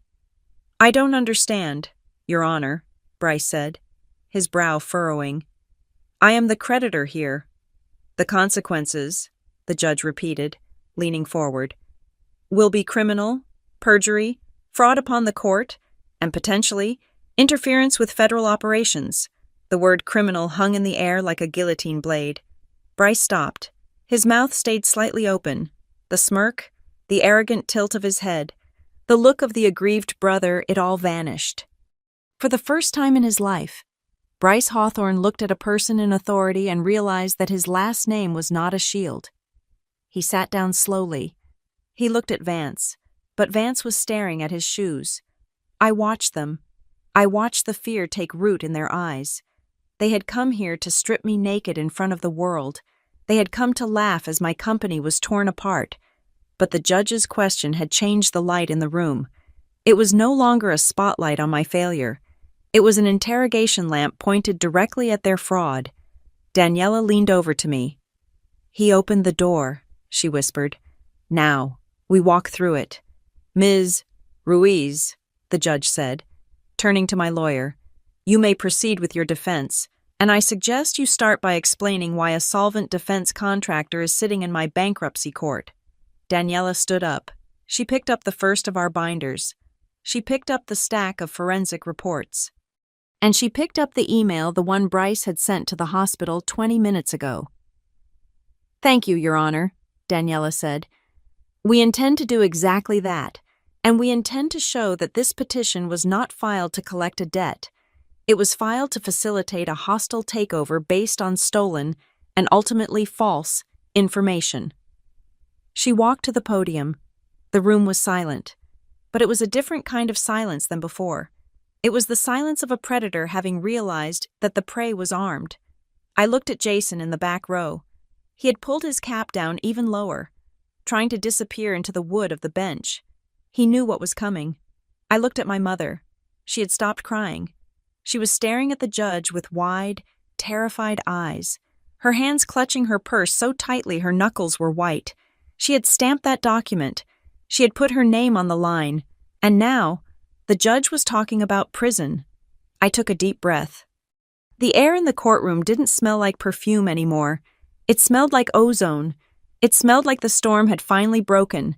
And I was the lightning. Daniela Ruiz did not shout.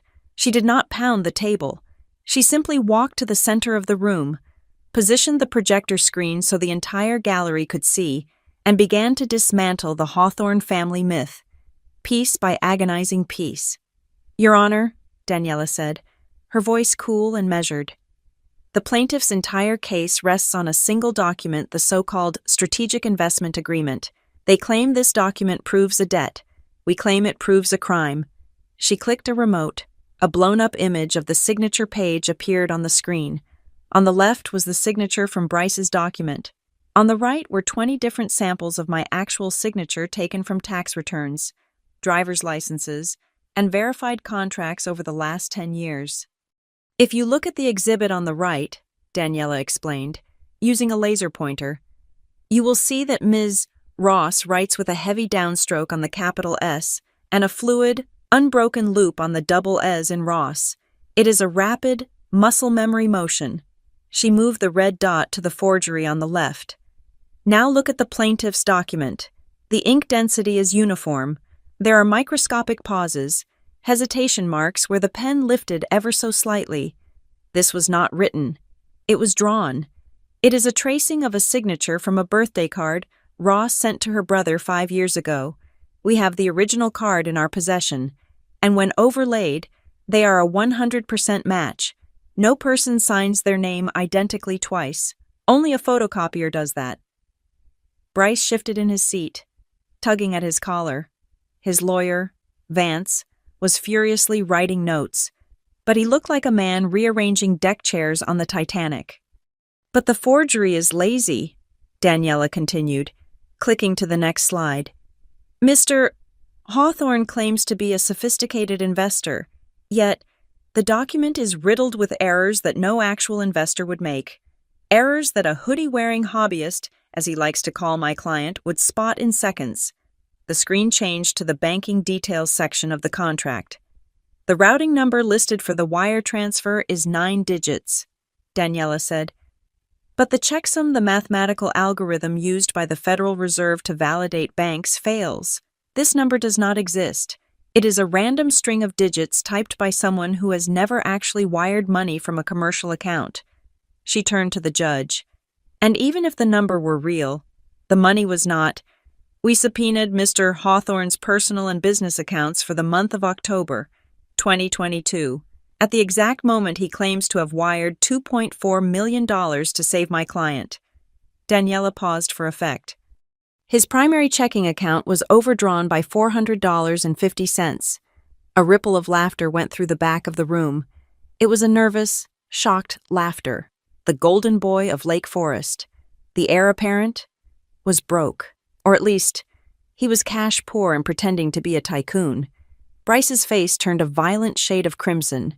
He looked at the floor, unable to meet the eyes of the reporters who were now furiously typing this delicious detail into their phones. "Northbridge Shieldworks, on the other hand," Daniela said, pulling up my company's financials, "has been profitable for 3 consecutive years. We have $3 million in cash reserves. We have 0 debt. The claim of insolvency is not just wrong, it is a mathematical impossibility." Judge Keene was not taking notes anymore. He was staring at the plaintiff's table with a look of cold, hard calculation. "Mr. Vance," the judge said, "do you have a rebuttal for the fact that your client appears to have had negative funds at the time of this alleged massive investment?" Vance stood up, looking like he wanted to vomit. "Your Honor, funds are often moved through complex trusts. We can provide clarification." "Sit down," the judge ordered. Daniela moved to the table and picked up a heavy sealed plastic bag. She held it up. "We have dealt with the signature," she said. "Now, we must address the seal." She clicked the remote again. The screen showed a high-resolution close-up of the notary stamp pressed into the bottom of the fake contract. The raised letters were clearly visible in the harsh light of the scanner. Vivian E. Hawthorne, Notary Public. A contract of this magnitude requires notarization, Daniela said. This document bears the seal of Mrs. Vivian Hawthorne, the debtor's mother. My mother sat up straighter, clutching her pearls. Her tearful performance had stopped completely. Now, she looked like a deer caught in the headlights of a semi-truck. We contacted the Illinois Secretary of State's office, Daniela said. Vivian Hawthorne's commission as a notary public expired on June 30th, 2014. That is 8 years before this document was allegedly signed. The room went dead silent. Using an expired seal is a violation of state law, Daniela said, her voice sharpening. But using a seal to validate a forged signature on a fraudulent loan document, that is conspiracy to commit fraud. My mother couldn't help herself. She shot up from her bench, her face pale. I didn't know, she blurted out, her voice shrill and echoing in the high-ceilinged room. I haven't used that stamp in years. It was in my desk drawer. Someone must have taken it. I don't remember stamping anything. Mrs. Hawthorne, sit down, the bailiff barked, stepping toward her. But the damage was done. The judge looked at her, and his expression was devastating. It wasn't anger, it was pity mixed with disbelief. By claiming she didn't remember and that someone stole it, she had just admitted the stamp was real, that it was hers, and that she had lost control of it to the very people benefiting from the fraud. She had tried to distance herself, but she had only tightened the noose around her son's neck. If she didn't stamp it, then Bryce stole her seal to forge a federal document. If she did stamp it, she was a co-conspirator. There was no third option. My father put a hand on her arm and pulled her down, hissing something into her ear. For the first time, Graham Hawthorne looked old. The networking facade had cracked. Your Honor, Daniela said, seizing the momentum. The plaintiff claims they want to protect the company, but their actions show a reckless disregard for the very asset they claim to value. She picked up the email printout, the one we had rushed from the business center just moments ago. 30 minutes ago, while sitting in this courtroom, Mr. Bryce Hawthorne sent an email to the Chief Information Officer of a regional hospital network, Daniela said. He signed it as Trustee Bryce Hawthorne. She walked the paper to the bench and handed it to the bailiff, who passed it to the judge. He impersonated a court-appointed officer, Daniela continued. He demanded root access passwords to a life support infrastructure system. He attached a fake court order. This is not debt collection. Your Honor, this is a cyber attack launched from the plaintiff's table. Judge Keene read the email. His knuckles turned white as he gripped the paper. Mr. Vance, the judge said, his voice trembling with suppressed rage. Did you advise your client to impersonate a federal trustee? No, Your Honor, absolutely not, Vance shouted, backing away from Bryce as if he were radioactive. I had no knowledge of this. Then your client is acting alone, the judge said. And he is acting dangerously. But here's the final piece of the puzzle, Daniela said. The email Mr. Hawthorne sent references a specific event. He demands to verify the assets before they are transferred to the Milwaukee facility. She turned to me. Ms. Ross, is there a facility in Milwaukee? I stood up. No, Your Honor. There is no facility in Milwaukee. We have no operations in Wisconsin. Then why did Mr. Hawthorne reference it? The judge asked, looking confused. Because, Your Honor, I said, my voice steady. 2 days ago, I suspected there was a leak in my company. I suspected my brother was paying someone to feed him information. So, I fabricated a confidential memo. I told my team, and only my team, that we were moving servers to a secret location in Milwaukee. I pointed at the email in the judge's hand. That lie is the only reason the word Milwaukee exists in this case. The fact that it appears in my brother's email proves, beyond a shadow of a doubt, that he has compromised an employee within Northbridge Shield Works and is using corporate espionage to orchestrate this bankruptcy. The realization hit the room like a physical wave. The reporters gasped. This wasn't just a family feud anymore. It was a spy novel. I didn't look at the judge. I didn't look at Bryce, who was now staring at the table, realizing he had walked into a trap so simple a child could have designed it. I turned around. Slowly, I looked toward the back row. Jason was sitting there. He looked like he was trying to shrink into a subatomic particle. He had pulled his cap down, but he couldn't hide the shaking of his hands. The information came from inside the house. Your Honor, I said, never taking my eyes off Jason. And the person who sold it is sitting in the back row. Every head in the room turned. The reporters, the clerks, my parents. They all followed my gaze to the man in the Northbridge jacket. Jason looked up. His face was a mask of sheer terror. He met my eyes, and in that second, he knew it was over. He knew I knew. He knew the judge knew. That man, I said, pointing a finger directly at him. Jason Myers, my project manager. Daniela stepped forward. We have the trap, Your Honor. We have the bait. And now, we have the rat. Judge Keene looked at Jason, then he looked at Bryce, then he looked at the email. Bailiff, the judge said, his voice calm and terrifying. Secure the doors.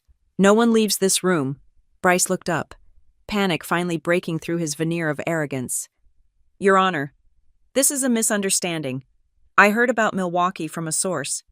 A source you paid to violate a non-disclosure agreement, the judge snapped. A source you used to commit wire fraud. He picked up the gavel, but he didn't bang it. He held it like a weapon. This hearing is no longer about bankruptcy, Judge Keene announced. We are now conducting an evidentiary hearing regarding fraud, forgery, and the compromise of a federal contractor. My mother let out a low moan and slumped against my father. My father didn't catch her. He was too busy staring at me, his eyes wide with a dawning realization. He had spent his whole life thinking I was the weak link. He had spent years underestimating the girl with the hoodie, but as I stood there, surrounded by the wreckage of their lies, holding the smoking gun of their own greed, he finally saw the truth. He hadn't raised a failure. He had raised a shark, and he had just thrown his son into the water with me. The courtroom was no longer a stage for a family drama. It had become an operating theater, and Judge Keene was holding the scalpel. The air was so tight that breathing felt like an act of defiance. The bailiff stood by the locked double doors, his hand resting casually but noticeably on his belt. Judge Keene did not look at the gallery. He did not look at the weeping mother or the trembling mole in the back row. He looked at Sterling Vance. Counsel, the judge said, his voice stripping the varnish off the mahogany tables. I asked you a question 5 minutes ago, and I am still waiting for an answer. You claim Mr. Hawthorne invested $2.4 million. You have shown me a document with a forged signature and an invalid routing number. Now, I want you to show me the money. Vance stood up. He looked like a man trying to hold back a tidal wave with a cocktail napkin. Your Honor, Vance stammered, shuffling papers that I knew were irrelevant. The funds, as I mentioned, the Hawthorne family finances are complex. The liquidity was moved through a series of holding entities to facilitate the speed of the transfer. Name the entity, the judge demanded. I would need to consult with the family accountants, Vance said, wiping sweat from his forehead. You filed a bankruptcy petition based on a specific debt, the judge said, his voice rising. You do not get to consult after the fact. You either have the proof of transfer or you have committed fraud. This was the moment. Daniela Ruiz stepped forward. She did not look at Vance. She looked at my father. Graham Hawthorne was sitting perfectly still, but it was the stillness of a prey animal hoping the predator's vision was based on movement. His face, usually a mask of tanned confidence, had taken on a sickly grayish pallor. Your Honor, Daniela said, the plaintiff cannot show you the source of the funds because the funds do not exist in Mr. Bryce Hawthorne's accounts. However, we did find a digital footprint, and it leads somewhere very interesting. She placed a single sheet of paper on the overhead projector. Our forensic accountants analyzed the metadata of the forged loan agreement, Daniela explained. While the routing number is fake, the internal reference code used in the footer, this string of alphanumeric characters right here is not random. It is a transaction coding format. She pointed to the screen. It is the specific format used by the internal ledger system of Hawthorne Crest Advisors. My father flinched. It was a small movement, a twitch of his left eye, but in the silence of the room, it screamed. Hawthorne Crest Advisors, the judge repeated. That is the father's firm. Yes, Your Honor, Daniela said. And here is where it gets interesting. We did a public records search. Hawthorne Crest Advisors is currently the subject of 3 separate complaints filed with the SEC by high net worth clients regarding unauthorized allocation of assets. Essentially, money is missing, and clients are asking where it went. I stared at Daniela. She hadn't told me this part. The amount referenced in one of those complaints, Daniela said, looking directly at my father, is exactly $2.4 million. The room spun. I looked at my father, I looked at Bryce, and suddenly, the pieces of the puzzle slammed together with a force that knocked the wind out of me. This wasn't about jealousy. This wasn't about Bryce being mad that I didn't come to Christmas dinner. This wasn't even about them wanting to steal my government contract to get rich. It was a cover-up. My father had lost money. He had mishandled his clients' funds. He was facing an audit, maybe even prison. He needed a hole to bury the loss in. He needed a scapegoat. Oh my God, I whispered. It was never about me, Daniela continued, her voice relentless. Your Honor, the defense posits a new theory. This was not an attempt to collect a debt. This was an attempt to create a paper trail. They wanted to force Northbridge Shieldworks into a chaotic public bankruptcy. They wanted to claim that the missing $2.4 million from Hawthorne Crest had been loaned to the daughter's failing company. They wanted to write it off as a bad family investment. She turned to the gallery, addressing the room. They needed Sidney Ross to be a fraudster so Graham Hawthorne could look like a victim. If I am the reckless daughter who stole the family money and lost it, then my father isn't an embezzler. He is just a grieving parent who trusted the wrong child. The realization hit the room like a physical blow. The reporters were typing so fast their fingers were blurring. This was the twist of the century. The Hawthorne legacy wasn't attacking a rogue daughter. It was trying to cannibalize her to save itself. Judge Keene stared at Graham Hawthorne. The look on the judge's face was terrifying. It was the look of a man who realized he had almost been made an accessory to a massive financial crime. Mr. Hawthorne, the judge said. Graham didn't move. Stand up, the judge ordered. My father stood. He braced his hands on the railing in front of him. His knuckles were white. The networking smile was gone, replaced by the hollow, haunted look of a man watching his life disintegrate.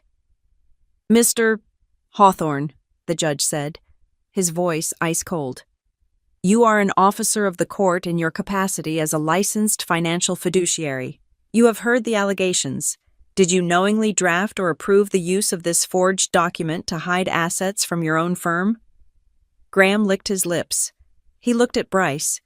Bryce was staring at the table, refusing to make eye contact. The golden boy had folded. Your Honor, Graham said, his voice cracking. I had no direct hand in the drafting. My son Bryce handled the specifics with his counsel. Do not play games with me, the judge snapped. The notary seal belongs to your wife. The transaction code belongs to your firm. The beneficiary of this fraud is your balance sheet. Are you telling me your son did this without your knowledge? Graham looked at my mother. Vivian was shaking, her face buried in her hands. She was falling apart. She wasn't built for this. She was built for garden parties and silent auctions, not for federal inquisitions. Graham started, then stopped. He looked at me. For a second, I saw a flash of something in his eyes. It wasn't an apology.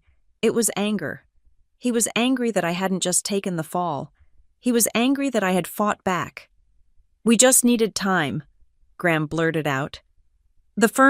We are going through a transition. We just needed to balance the books for the quarter. So you decided to destroy your daughter's life to balance your books? The judge asked. She wasn't using the money, Graham shouted, his composure snapping. She was playing with computers. She didn't need that reputation. We just wanted her to stop that project so we could settle the accounts.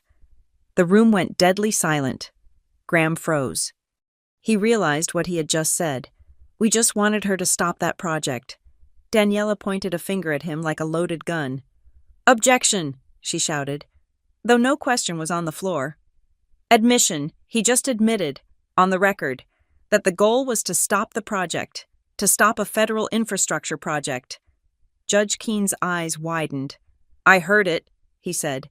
He admitted intent, Daniela pressed.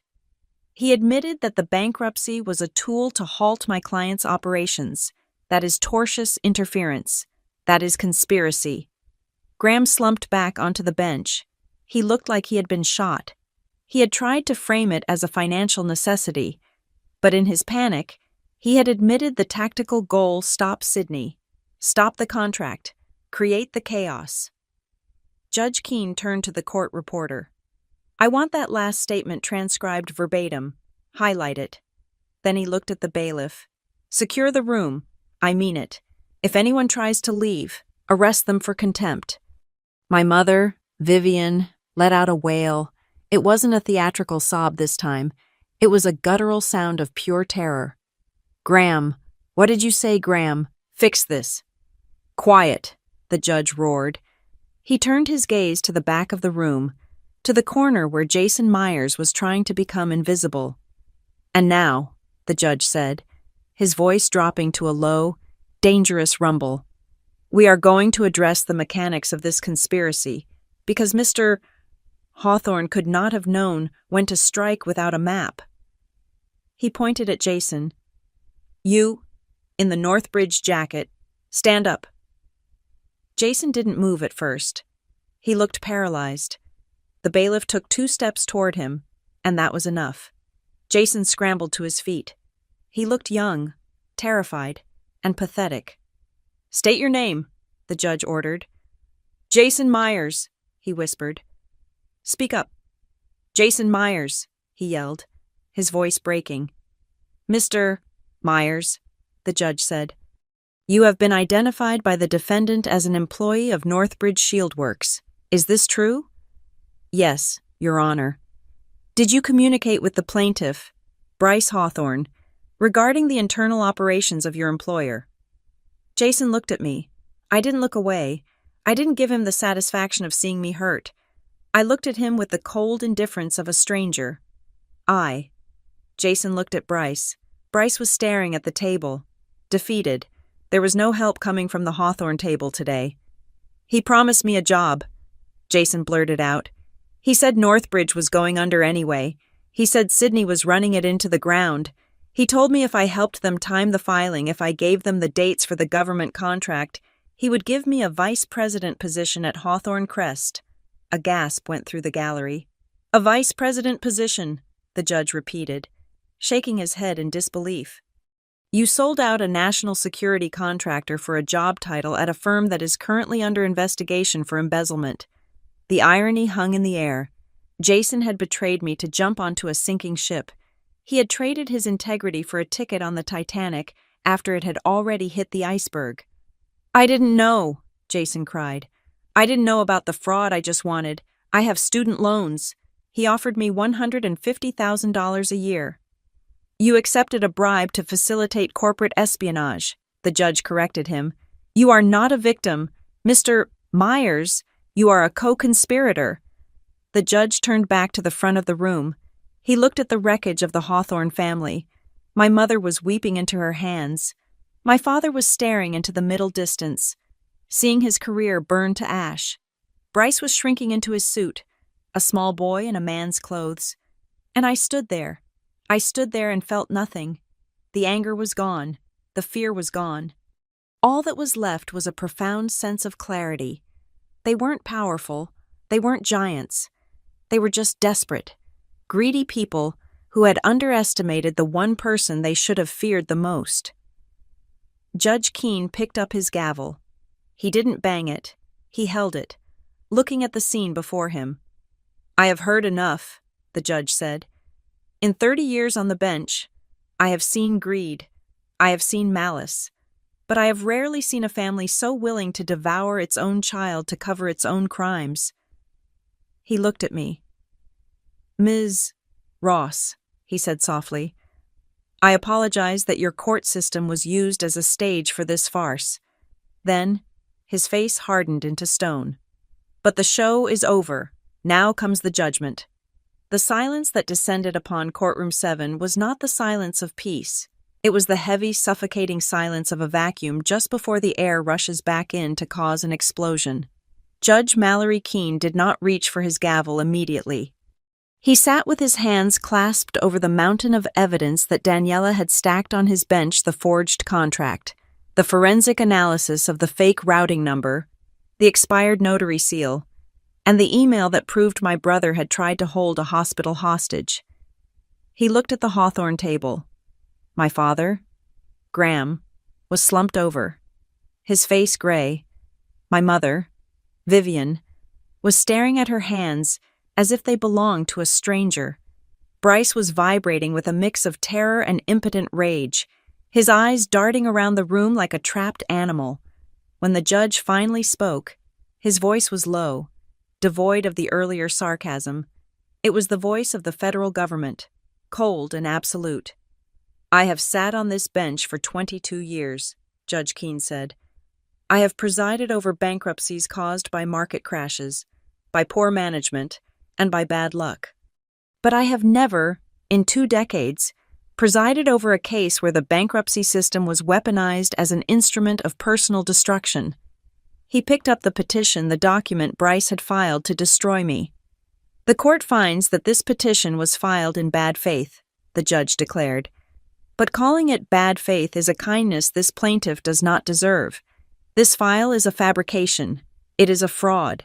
It is a calculated attempt to disrupt the operations of a solvent company, Northbridge Shield Works, which is currently engaged in the protection of critical national infrastructure. He looked directly at Bryce.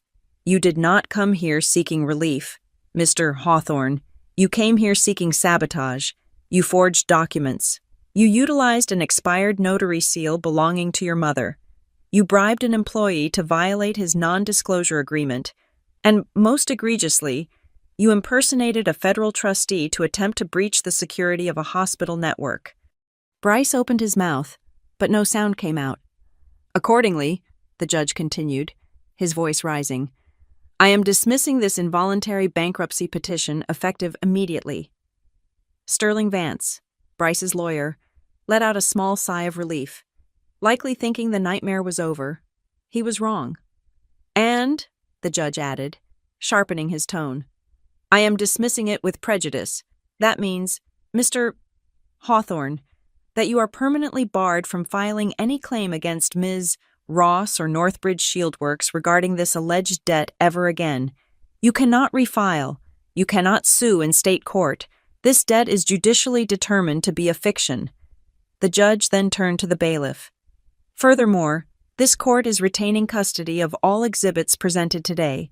Exhibit A, the forged loan agreement, Exhibit B, the notary seal evidence, and Exhibit C, the email correspondence sent by the plaintiff this morning. My father's head snapped up.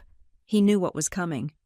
I am directing the clerk of court to forward a full transcript of these proceedings, along with all physical evidence, to the United States Attorney's Office for the Northern District of Illinois. Judge Keene announced, I am formally referring this matter for criminal investigation regarding bankruptcy fraud, wire fraud, identity theft, and conspiracy to interfere with federal operations. My mother let out a sound that was half gasp, half scream. She clutched my father's arm, her fingernails digging into his expensive suit. Criminal, she whispered, her voice carrying in the silent room. Graham, he said criminal. Does that mean prison?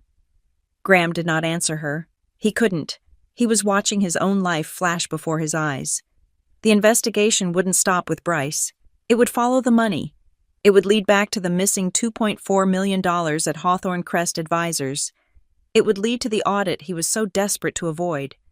Sterling Vance stood up, his professional survival instinct kicking in.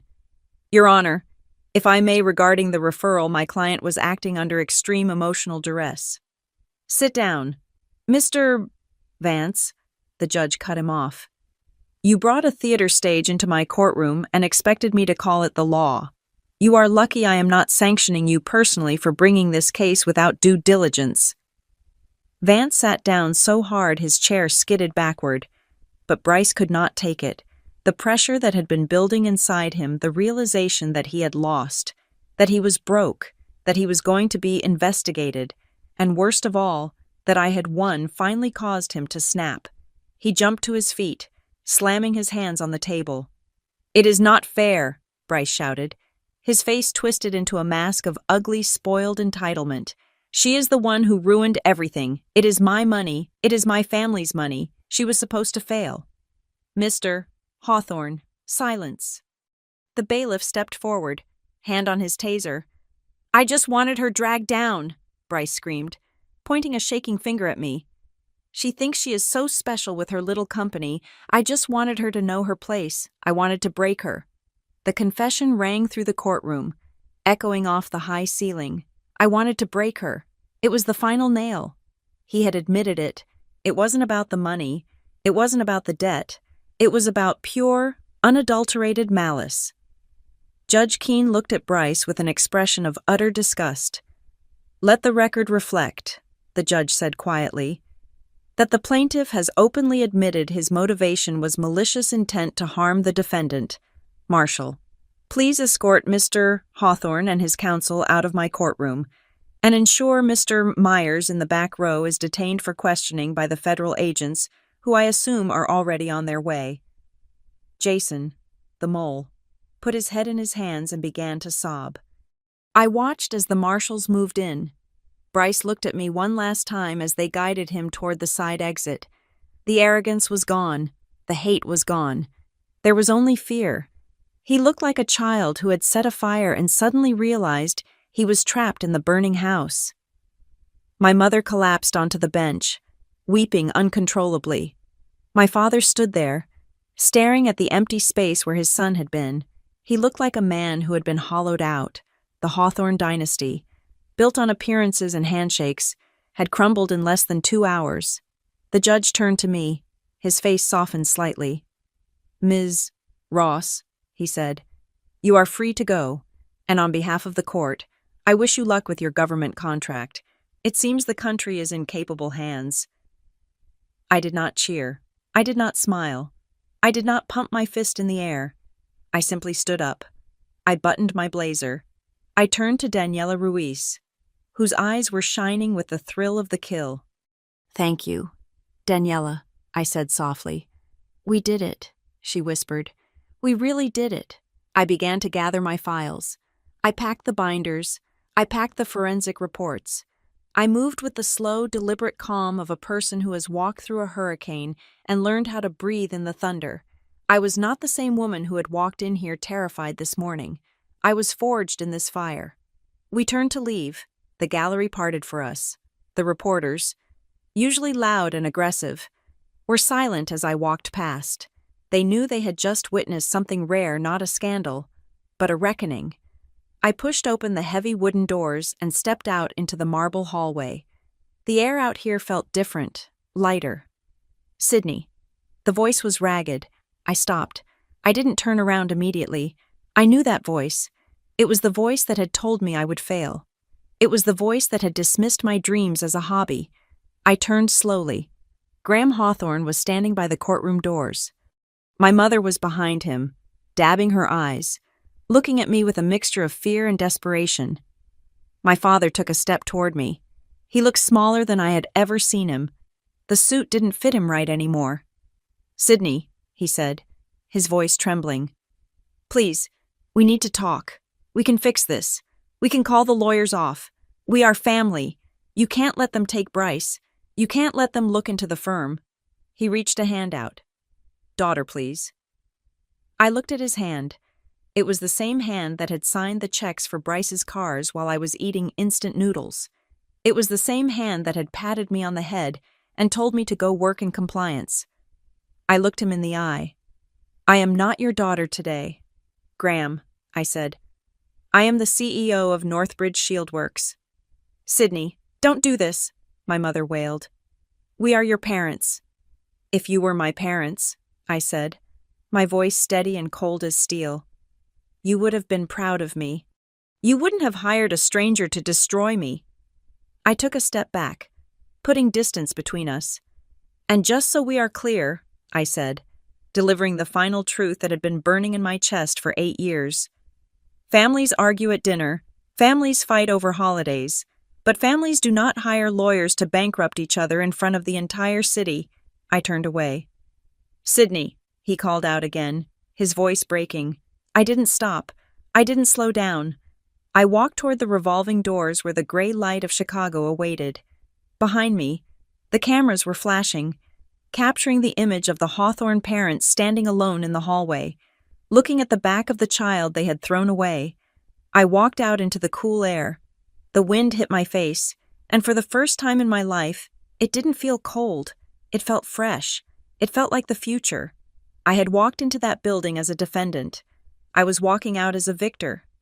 And as I hailed a cab to go back to my office, back to my team, back to the work that mattered, I knew one thing for sure. I would never have to sit at their table again. I had built my own. Thank you so much for listening to this story of betrayal and justice. I would love to know where you are tuning in from today. Are you listening from your car, your office, or maybe relaxing at home? Please let me know in the comments below so we can connect. And don't forget to subscribe to the Maya Revenge Stories channel, like this video, and hit that hype button to help this story reach even more people.